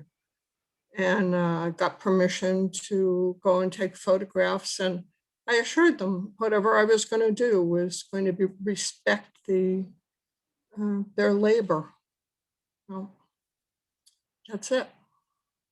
And it's wonderful. casein. Yeah, that's the other thing that's unusual. If you haven't tried casein, I just I love it. I love experimenting with different water media, and casein right now is a joy. Yeah, it's lovely, and I think it's really important to bring visibility to a lot of the unseen labor that we take advantage of and take for gratitude or every day, or take for granted every day. But yeah, and I think that's something that art and artists really have power with, is bringing things that are, you know, invisible or ignored to the viewer, where they really have to embrace it. They really have to look and spend some time with that concept. So thank you so much for bringing subject matter like this to your work. Thank you.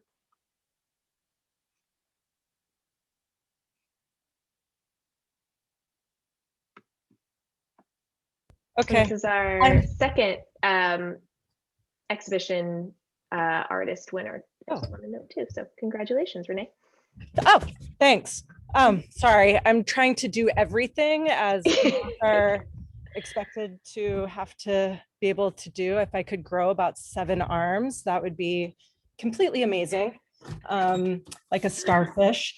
Yes. Anyway, so the work, oh gosh, it's about the not so uplifting topic of postpartum depression, which 1 in 7 women experience, and in some instances, in some states, as high as 1 in 5. And, you know, really using the work to explore some of the taboo emotions around motherhood, like in this instance, feeling incredibly suffocated by motherhood, by, and, you know, and just trying to survive.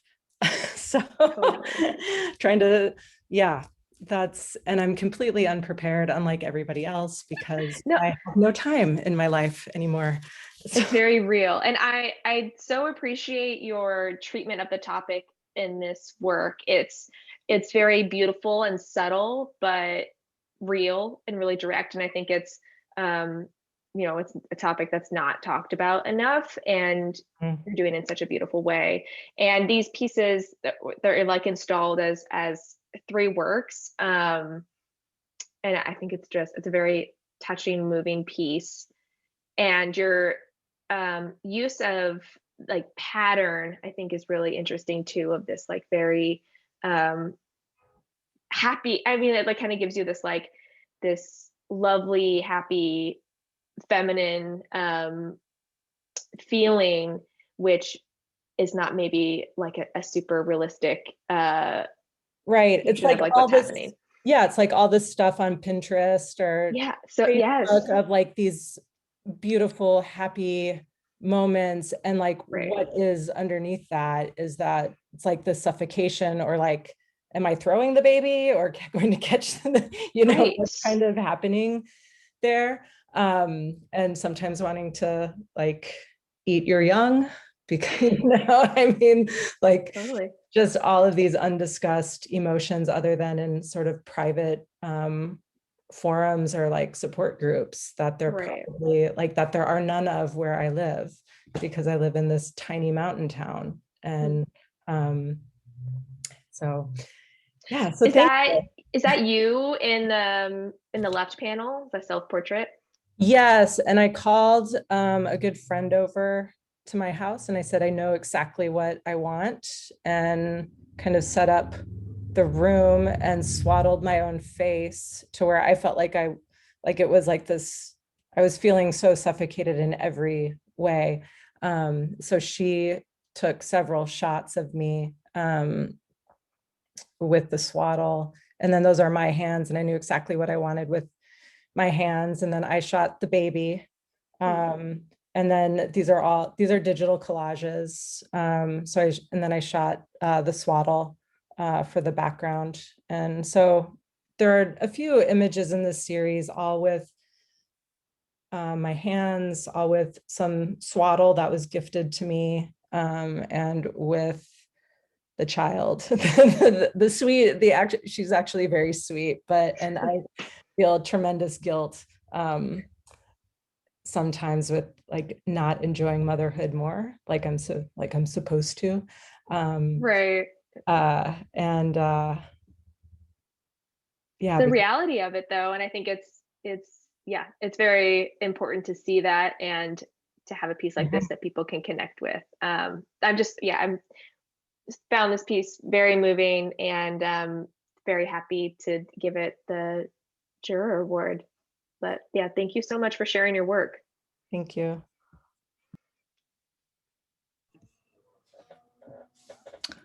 Hi, my name is Annette Burke, and I'm a photographer, and I was lucky enough to go see the show on Friday, and it was beautiful, and how it was hung, and it's very interesting hearing everyone's backstory of how the work was inspired now. So thank you, Christine, for juring me in, and Cindy for facilitating everything. There's 2 images here from my series called Memory Building, and it is about my childhood home and memory and loss. My parents recently died within a few months of each other. They've been married for 60 years and had lived in the same house for the whole time, so from their 20s to their 80s. Wow. And I ended up taking vernacular family our photographs and projecting them on the spaces of the home where they were taken. In my attempts to kind of re-envision the memories that had happened there. After their deaths, I did end up selling the home. So this was my way of saying goodbye to the house, and also saying goodbye to them too, because so much of their lives were invested there. And so they're very personal images to me, and hopefully other people can relate to those types of topics and memory and loss, and maybe especially during this past year. And I did create them all in 2020. So thank you. Thank you so much. Yeah, I think this is a very fascinating series and a really interesting way to show, like convey those memories, placing the imagery on top of each other. And I think it's, even though it's, you know, something personal to you, I'm sure it just feels very like American to me. So I think a lot of people can connect with this and their childhood home. Yeah, it's a really, really moving series. Thank you so much, Annette. Thank you.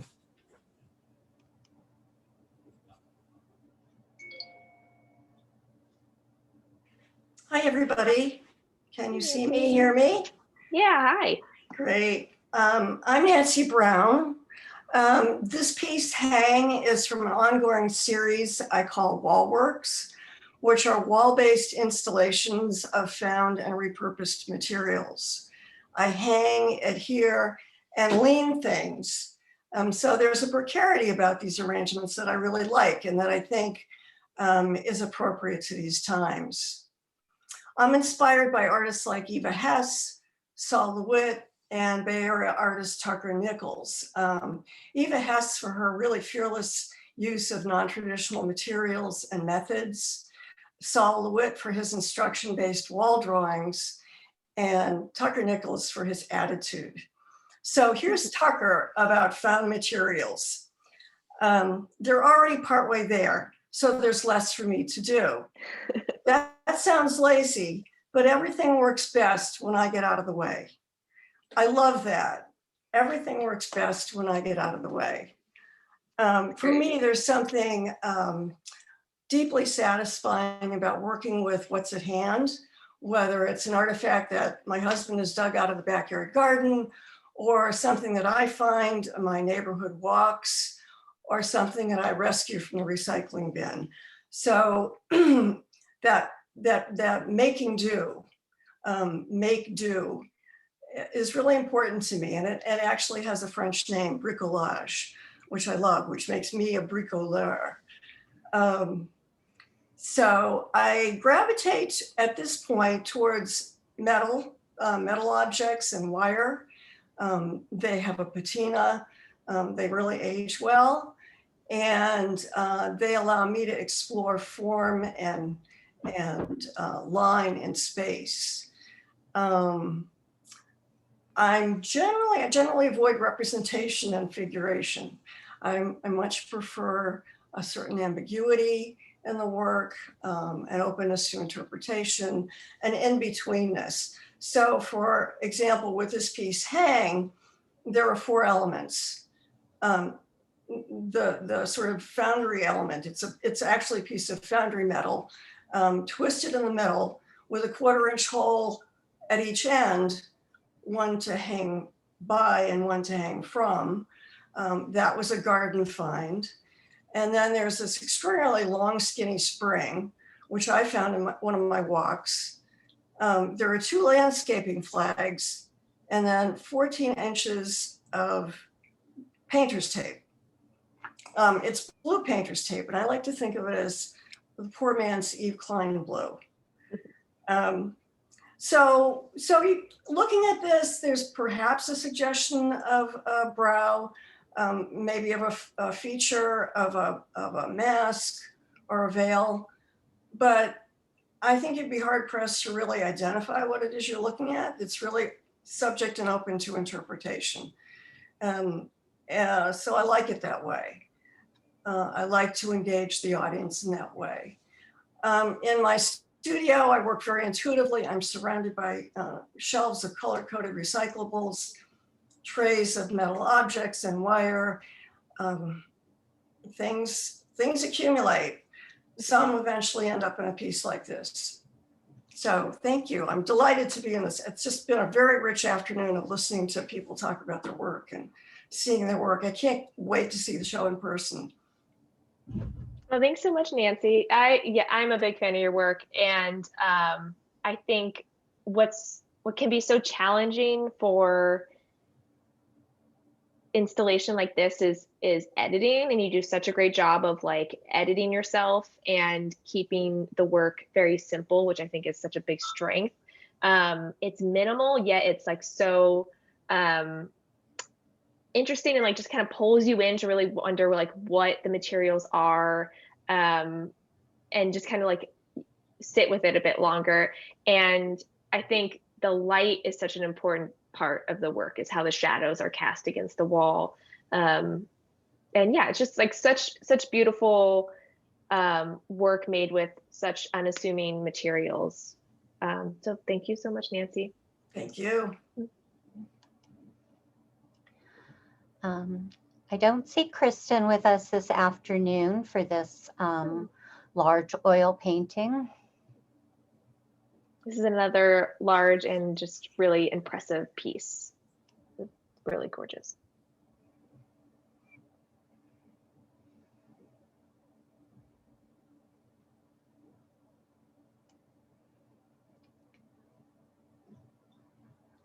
Oh, Melissa, you're muted, but I think you're good now. There you are.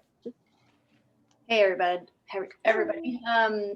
I'm very honored to be in this show. This is awesome. Everyone's work is so amazing. And thank you, Cindy and Sanchez and Christine, for including me in this work. I've been working on a series of crocheted granny squares, and this body of work is a tribute to my mother, who was murdered at 39 years of age. These pieces are about mourning, but they also are about life, celebrating life through the process of making. During the pandemic, we have all felt the sense of unrest. This is a time of heightened disconnect, and being in the studio is itself very isolating. But I felt a connection with my mom during the making of these crochet pieces. Not only did this project remind me of beautiful memories of my mother, but it also reminded me of the strong bond that my siblings and I have, and how important it is to keep our relationships healthy in a time of crisis. Thank you, Zoom, for keeping us in touch. I asked my siblings to pick out their favorite granny square, and out of this beautiful Afghan blanket that my mother made, and everyone had a different color. A piece of her in pink, which is what you saw, is my sister, and a piece of her in monochrome represents me. It's done in black and white graphite as metaphors for memories lost, for the erosion of time, and for the loss of life. Shout out to my other brothers. There's a green crochet square for Tim, a blue for Joe, and an orange for Steve. These drawings are very laborious, and they remind me of all the unrequited love that mothers give to their children. And this series is a tribute to a woman who deserves so much more in this life. And showing respect for her in this way inspires me to reach out to all of you. To anyone who has lost a loved one in their life by murder, by domestic violence, by gun violence, by COVID, by fires, etc., please reach out to me. My website or Instagram. I want to draw a picture for you that makes visible a connection to your memories, things that lived but are now gone.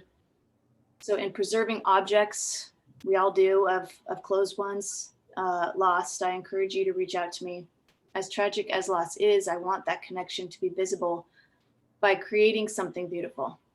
Thank you. Yeah, that truly amazing, Melissa. I think this work is like so powerful and lovely. Tribute to your mom and your siblings too. I love that. I didn't realize that when looking at the work of like that each of them got to kind of pick a color, and that you were thinking of them with the piece too, which is so powerful. But yeah, I mean, this really just kind of shows the power art has in like keeping memory alive and like being able to connect with other people and transcend that. It's just gorgeous. And I find it really interesting your choice to make this piece monochrome too. I think that really, it gives it this very, I mean, the work is gorgeous in person and like very crisp and clear, but it also kind of gives it this extra layer of sadness too. And I think, I'm sure everyone can connect with this in some way. So absolutely beautiful work. Thank you so much. Appreciate it. We'll pause a moment on this piece. Deborah isn't able to be with us this afternoon, so we'll move on to Jennifer.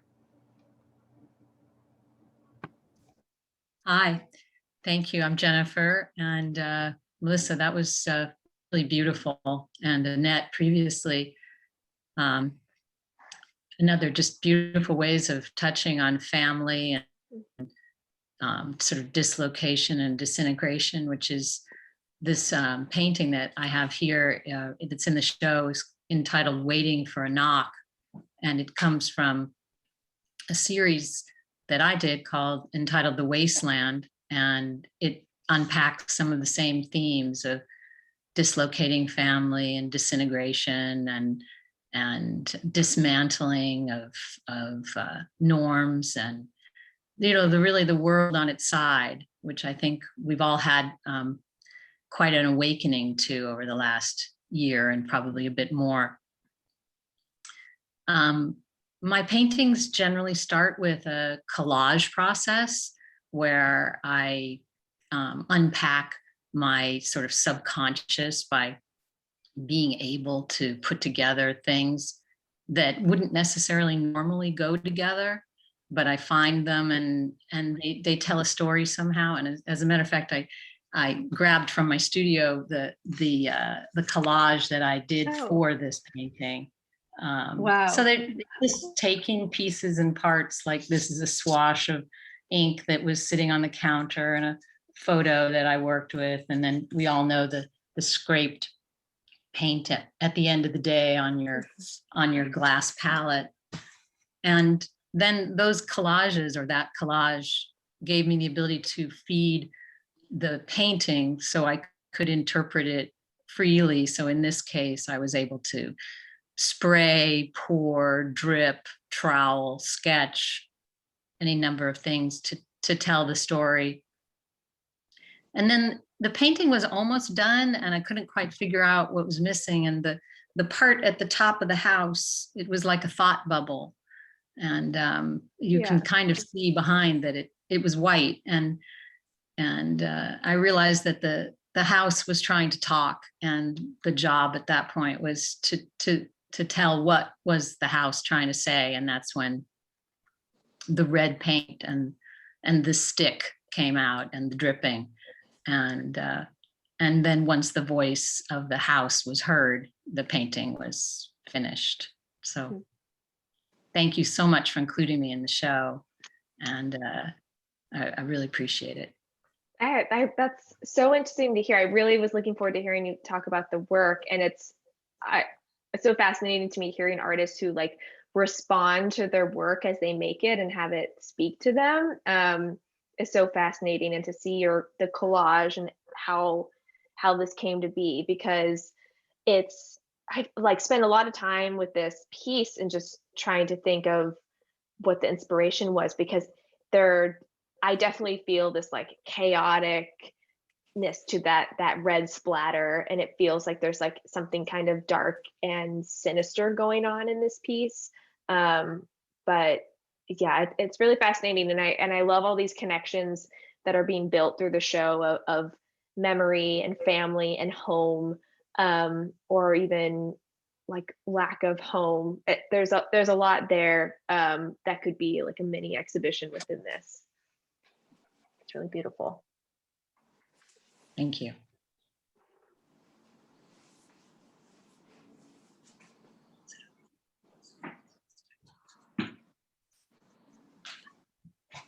Hello. Hello. Hello.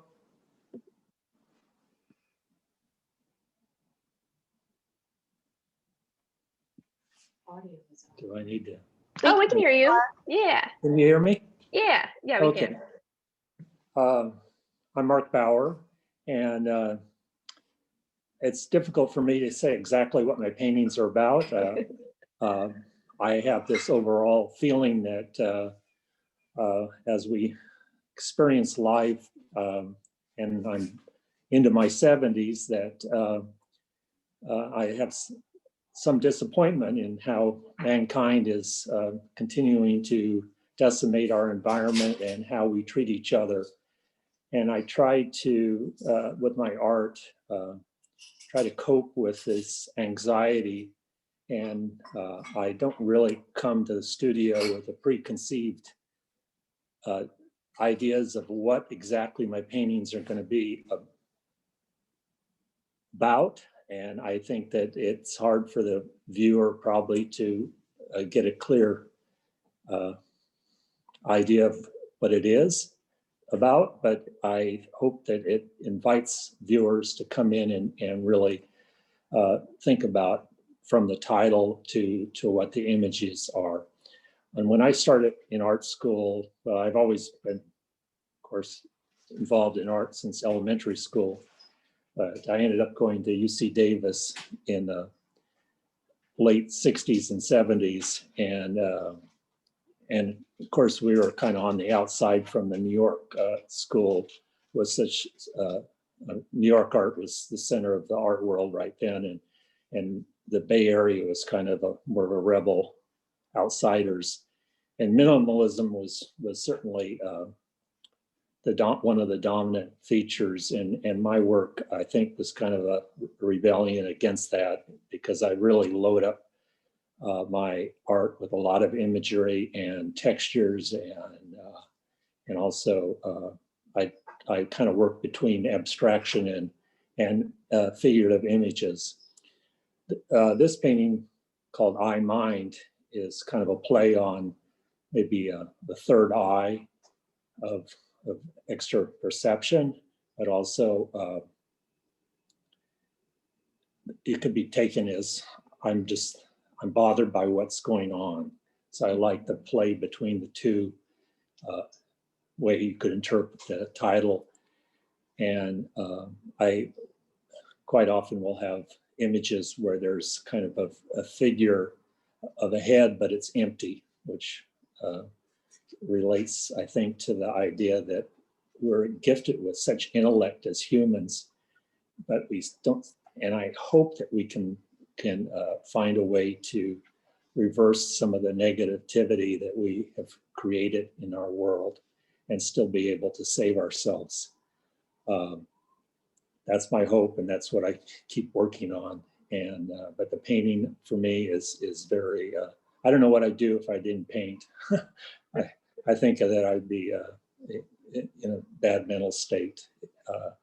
But I do worry about the future for all of us and my family too, and my grandchildren. But I don't know, this painting also has like a bird laying over the top that's kind of sad, kind of as nature's way it's being treated. And I have like a paintbrush piercing the arm of this figure with strong arms, but coming out of the kind of brainish central figure circle that kind of represents the artist trying to bring us some hope and knowledge, maybe, but also it's almost like being pierced at the same time. Anyway, that's the way I feel about it.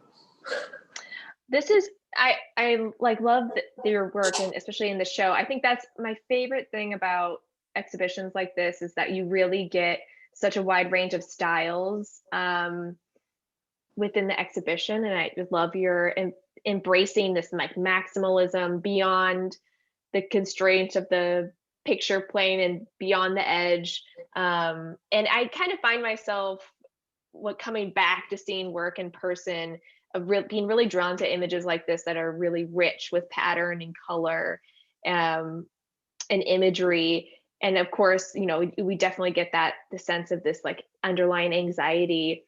But I think it's really important to talk about the use of art for mental health and how it's really helpful to kind of unload some of these thoughts and feelings in work like this. So thank you so much. Thank you.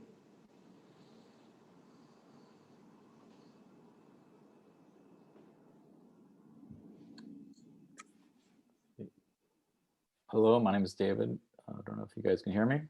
Yep. Hi, David. Okay. I'm not much of a public speaker, but it's been nice listening to everybody talk. It's really inspiring to hear everybody's stories behind their art. This one was taken on top of Mount Tamalpais in Marin. I find it a really peaceful place to go and kind of unwind. It's funny, before the pandemic, I used to go up there and there'd be like no one up there. And now like half the county is up there. So it's just a really nice place. I'm kind of interested when I go up to like state parks and nature areas, why there's so many tourists out there, what we're all doing, trying to connect to nature. And I picked up a really great book by Rebecca Solnit called The Field Guide to Getting Lost. And, such a good book. Sorry? That's a really good book. It is, yeah. I just felt like she nails what we're all doing out wandering around in nature. She makes this really interesting distinction between like getting lost, like not knowing where you are, which is kind of an uncomfortable feeling, and losing yourself, which is, I guess it's another way of saying, connection to nature. But so I titled this piece Unravel. And I mean, I felt like the last year, especially, so many of our systems were kind of unraveling. People losing jobs, health issues. But there's also something kind of, the image itself is peaceful. So, but I think going out and connecting to nature is like you kind of letting go of certain things that you thought were key to your identity, like a job or a house or things like that. So I don't know if that hits. Yeah. I have a question. So this piece I was wondering if it was like altered in any way, or was that you able to capture this kind of like thinking of the like white area in the top? Is that just the light coming in or fog? It's funny that you say that. I've had people think that it's pretty heavily photoshopped. It's been tweaked just a tiny bit in terms of like contrast and a few things, but that's Right. that's actually fog, because sometimes the fog, if you go to the top of Tam, sometimes the fog rolls in, and you can actually check it out sometimes on the cameras, especially, I think they call it August, they call it Fogust. July and August, the fog comes in on this line, and you can check it out on the fire cameras. But there's a level of the mountain where it gets kind of sucked into San Rafael and around the Golden Gate Bridge. And there's portions along Ridgecrest where the sun will still be hitting. And if you go right where the line is, you get this really kind of ethereal space. And this foreground is really sunshine. I mean, that's really sunshine. And Right. that white is really fog. And you just kind of have to, I don't know if people have been up there, but when you go up there, you feel like you're in like a Tarkovsky movie where it's just this weird, like just strange. And I mean, you go up there with a camera and I almost sometimes feel like I'm cheating just being up there, because it's like nature does the work for you. Yeah. So yeah, I love this. And I think it's just captured such a like Bay Area moment. And I can like feel it, of this like warmth, but cool at the same time, of that fog, but also you can feel that it's like sunny, and you can tell it's summer from the gold that you get. But it was just one of those really striking photos that I felt like really brought like a nice levity and lightness to the exhibition. And it's just this kind of like moment of pause and appreciation, and like a little moment of zen amongst some of the like heavier topics. But just gorgeous photograph. It's a beautiful moment that you captured. Thank you.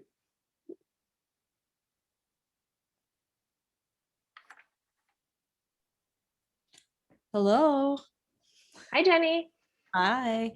My name is Jenny Belial. I've been an artist for a couple decades. I'm an educator. I teach at UC Berkeley Extension in the Academy of Art University. I'm also advocate, and I'm currently the Arts and Culture Commission of Contra Costa County Managing Director. And I consider my life a social art practice. And everything I do, I advocate for the arts from the time I wake up and the time I go to bed. And so these are the pieces that I have in this exhibit. And before I just talk about them, I'd just like to say, hi, Cindy.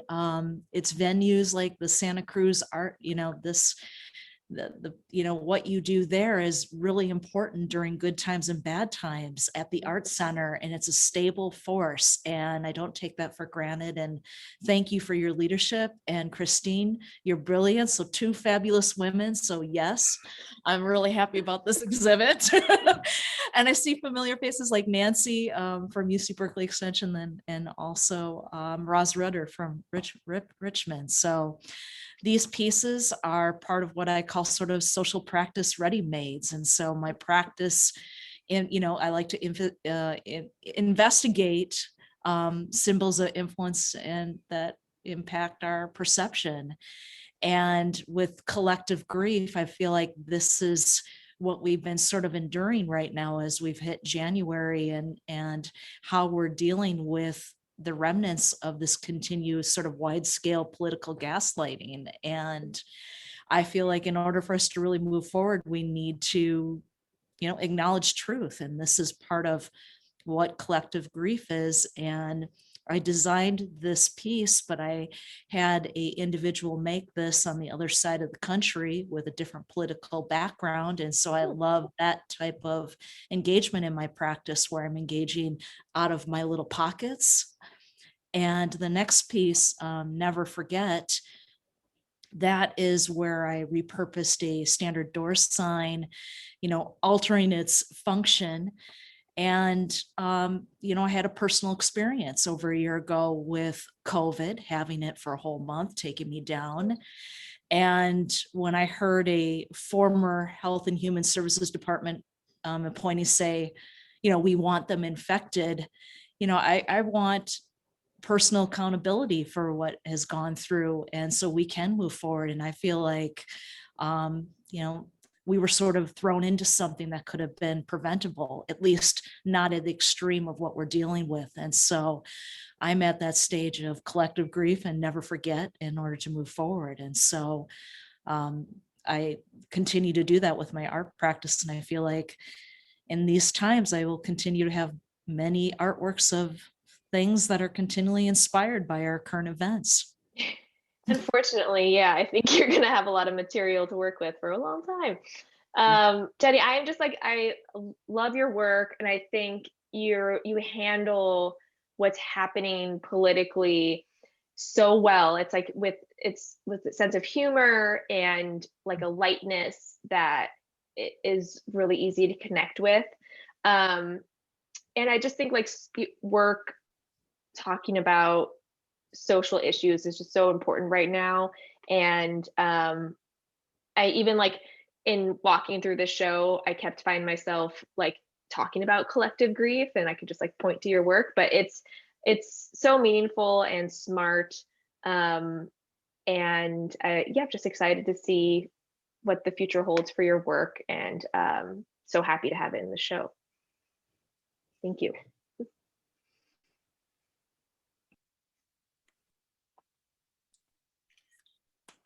Hi, my name is Peter Basic. Thank you to Cindy for all the work involved in putting the show together, both actually and virtually, and Christine for including me in the show. My piece, Night Cargo, is a lithograph. I work typically with the urban landscape, and how I interpret what I see varies. It's either I'm just enamored with the composition before me, or I sometimes take the liberty of interpreting it and creating a certain mood. And in this piece, it's a result of a road trip from here, California, to Tucson. But it's ubiquitous in the terms of seeing these trucks on roads and what's involved with what they're doing. Talk about the amount of work that is involved with, during the pandemic. Truck drivers carry so much of our lives in the back of their vehicle that we see either the necessities of life or the frivolousness of life we see in these boxes that come to our doorsteps. But I kind of captured the loneliness of a truck driver going down the road and possibly what the story involves with this particular view. In terms of my urban landscapes, it's just another version of what I do. Either it's an interpretation or I set a mood. And I think I probably set a mood here about what I saw that most people wouldn't necessarily see beyond their windshield of their car. But that's about it. Thank you very much. Yeah, I think the mood is exactly what drew me to this piece. It does absolutely capture this mood. And I grew up in Southern California, so I do that drive on the 5, and which like this is really reminds me of that. And I feel like with the light that's coming, it's kind of, to me, feels like the sun is rising. So you kind of have this like anticipation feeling of wherever you're going, but also anyone can really relate to this like long road ahead of these like really long highway drives. I thought it's just a beautiful, sweet piece that I was really happy to see. So thank you so much. Thank you. Hi, my name is Indra Arriaga Delgado. I'm honored to be here today, and thank you so much to the Sanchez Center and Christine for choosing my piece. So I'm Mexican. I live in Alaska, and isolation is something that is kind of par for the course. But this piece in particular, the title is La Malquerida, which translates to somebody who is loved badly. So not unloved, but not well loved. Mm-hmm. And it's about a myth or a legend. It's not an urban legend because we're not urban where I'm from. But it's about a myth about a tiny little salamander that has the ability to impregnate women. And the way that you work the salamander through your system is you take a milk bath. And it has its roots in how we deal with our reproductive systems, you know, as women, as indigenous women, primarily in rural areas in Mexico, and the stories that we tell to cope with this kind of choice. And in this piece, you know, it was the first piece that I did when the pandemic started. It was right after I'd gotten back from my home where I was working on an installation project. And so the story was fresh in my mind when I came back, and the pandemic really gave me an opportunity to look and think about all these narratives that are important to document, because I don't know how long they'll be around. And so yeah, so that's what this piece is about. Thank you. That is just beautiful. I love hearing about this work. I'm so happy you could join us today, and how that's so cool that you're in Alaska. How amazing that we have artists from Alaska and Hawaii in this exhibition.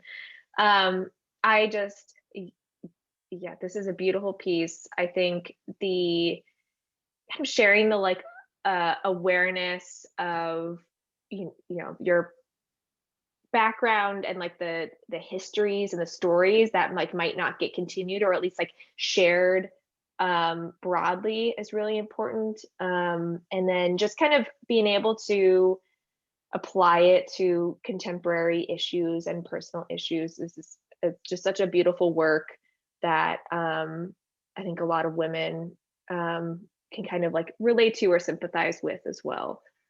So thank you so much for sharing. I'm so happy to have you in this exhibition. Thank you.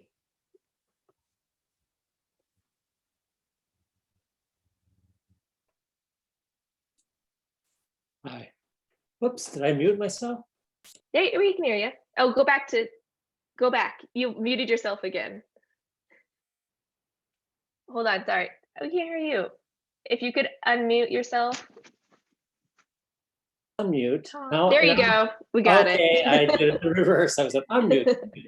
Anyway, thank you for including me, Christine, and the Santos Art Center in this. It's really a treat, a huge treat, just to hear all these artists and community talking about their own work. So it's been really fun for me just this past time. I'm really fascinated by bas relief because it kind of lives between 2D and 3D. And most of my work, I start out, I don't know what I'm going to be doing particularly, but it's usually about where I live. And I had started my art career in doing bas relief about social concerns. And then I've spent 37 years in public work doing public artwork and specifically community built, doing projects with communities to bring them together to create public art and that. And 37 years of being deprived of texture, I think, is one of the things artistically that's important to me now, is that public art oftentimes doesn't have texture. And so texture has become very, very important to me at this point. And I've been working a lot with mentoring young artists, and more specifically, I'm working on a project right now for artists of color to break down the systemic barriers of public sculpture, which is pretty great for artists by creating opportunities, economic means, etc. And so that's where I've been living a lot lately. And during the pandemic, of course, what was happening with the horrific things around Black Lives Matter and the protests around the thing, and in my own town, what happened with 7 Bullets, and of course, Kenosha really inspired this piece. And in many ways, I tried to make this figure very generic in terms of racially. It was not a specific, because it really, in some ways, it's a self-portrait and a portrait of all of us with the horror of what had happened. So it's, at the time of doing it, the piece was really about the ways I felt. Oftentimes when I do a piece, I don't understand what I'm doing until later on. And in the biographies, instead of the artist statements, I included something I wrote after the fact, after writing this. Specifically, this piece was actually, in the clay of it, was in the op art section for Nation magazine. So I try to take something personal and take it out into the world where I can, oftentimes. And so that's what this piece was about, to a large degree. Such a fantastic background to this piece. And thank you so much for the work you're doing with the community. It's so important. But I think it's so interesting that you said you work with public art, because I feel like this piece could be a huge mural, like to me, it reads like a public artwork that is outdoors. So to kind of see it like bringing that medium inside the gallery space and in a smaller scale is kind of interesting, but it still has these larger social justice themes, which are so impactful. So I think that's kind of interesting thing about your practice is there is a definite relationship between the public and how you approach your art, but just such a meaningful, impactful work. Thank you so much for submitting it. Thank you.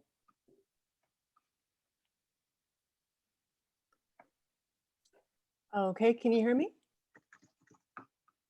Okay, good. Okay.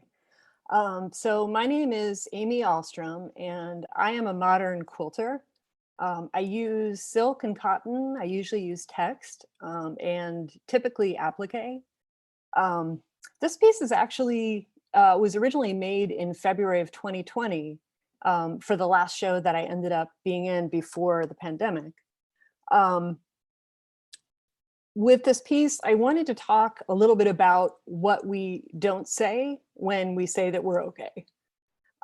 So I was diagnosed with chronic anxiety and depression about 20 years ago. And in fall of 2019, my depression returned. And I had never actually made art before when I was having an episode. And I thought, I really want to use this as an opportunity to really talk about mental illness and open up a dialogue to kind of work on reducing stigma. So the concept between this piece is that quite often we ask each other how we are and we just say, oh, I'm okay. And so this is the space between those words, and the gradations that I used are about kind of the gray area between what we say we are and how we feel.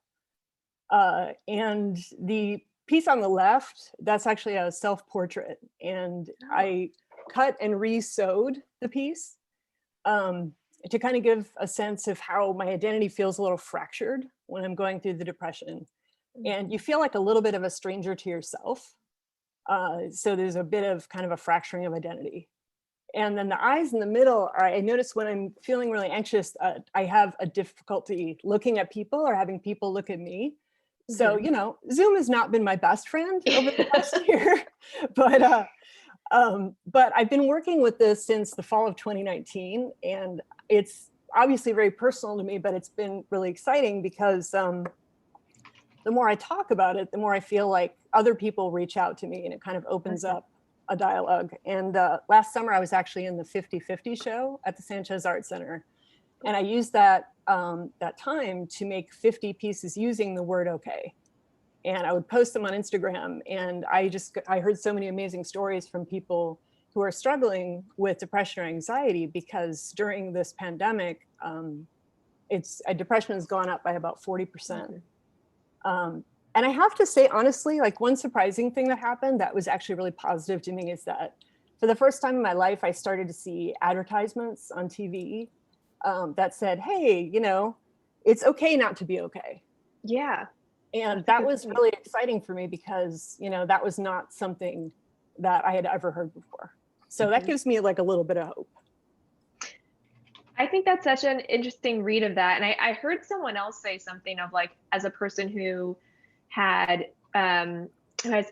pretty extreme anxiety, that now there's kind of like everyone's been leveled. Like everybody has kind of some anxiety and depression. And I think for people who live with that on a daily basis, they're kind of just like, now you have kind of a view into my world on a daily basis. And so I think I'm hoping that kind of brings an awareness and a sympathy. But yeah, I think I've seen this work before and I love it, but it's especially important these days. And I think what's really like draws me to your work too is your embracing of color. I mean, even behind you, you have like that beautiful turquoise wall. So I think that's something kind of important because you're pushing back against maybe the like typical depiction of like depression, of like the sad gray little block, that like Zoloft commercial, you know? So I think it's really beautiful and empowering. And I think there's something really strong about being vulnerable and embracing that and like finding beauty in that, which is, I think, a big strength that I'm seeing in the art world these days. Yeah, it's a fantastic piece, and I was really happy to see it when reviewing. So thank you so much. Yeah, thank you so much for including me.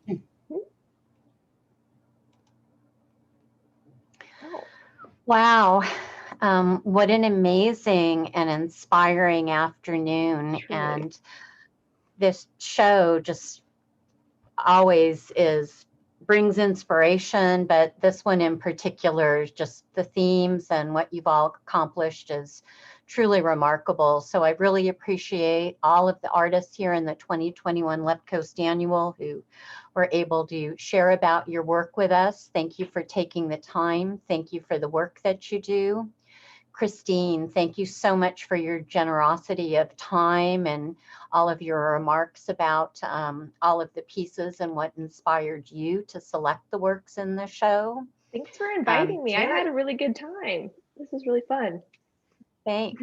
And, you know, it was talked about, you know, the role of community art centers, which is what we are, and the Sanchez Art Center mission of creating community through art. And this exhibition shows what we can do, bringing the community together in so many ways. And it does take a team and a whole group of people. So from myself, from Jerry Barish, from Janet Barker, who put together this amazing virtual show for us that we could scroll through, and all of the studio artists here at Sanchez Art Center who help install our shows. Thank you so very much to everybody for being part of this afternoon. And we hope that you can come very soon, see the show in person if you're able to, or continue to scroll through it online if you're too far away, like in Alaska. So, so thank you so much, everybody. And Christine, would you like to say anything just to close up? I feel really lucky that we had this program and that we got to hear from most of the artists. And just thank you all for sharing your background of the work. I just am like so blown away, and like what a way to like bring this with me into my work week. I just feel very revived, and I definitely miss the sense of like community in the art world. And I'm just really excited to hopefully see all of you in person at some point, and definitely come back and see the show and spend more time with the work. Thank you so much for this opportunity. Okay, so thank you so much, everyone. Have a wonderful rest of the evening and a great week ahead. Thanks, Cindy.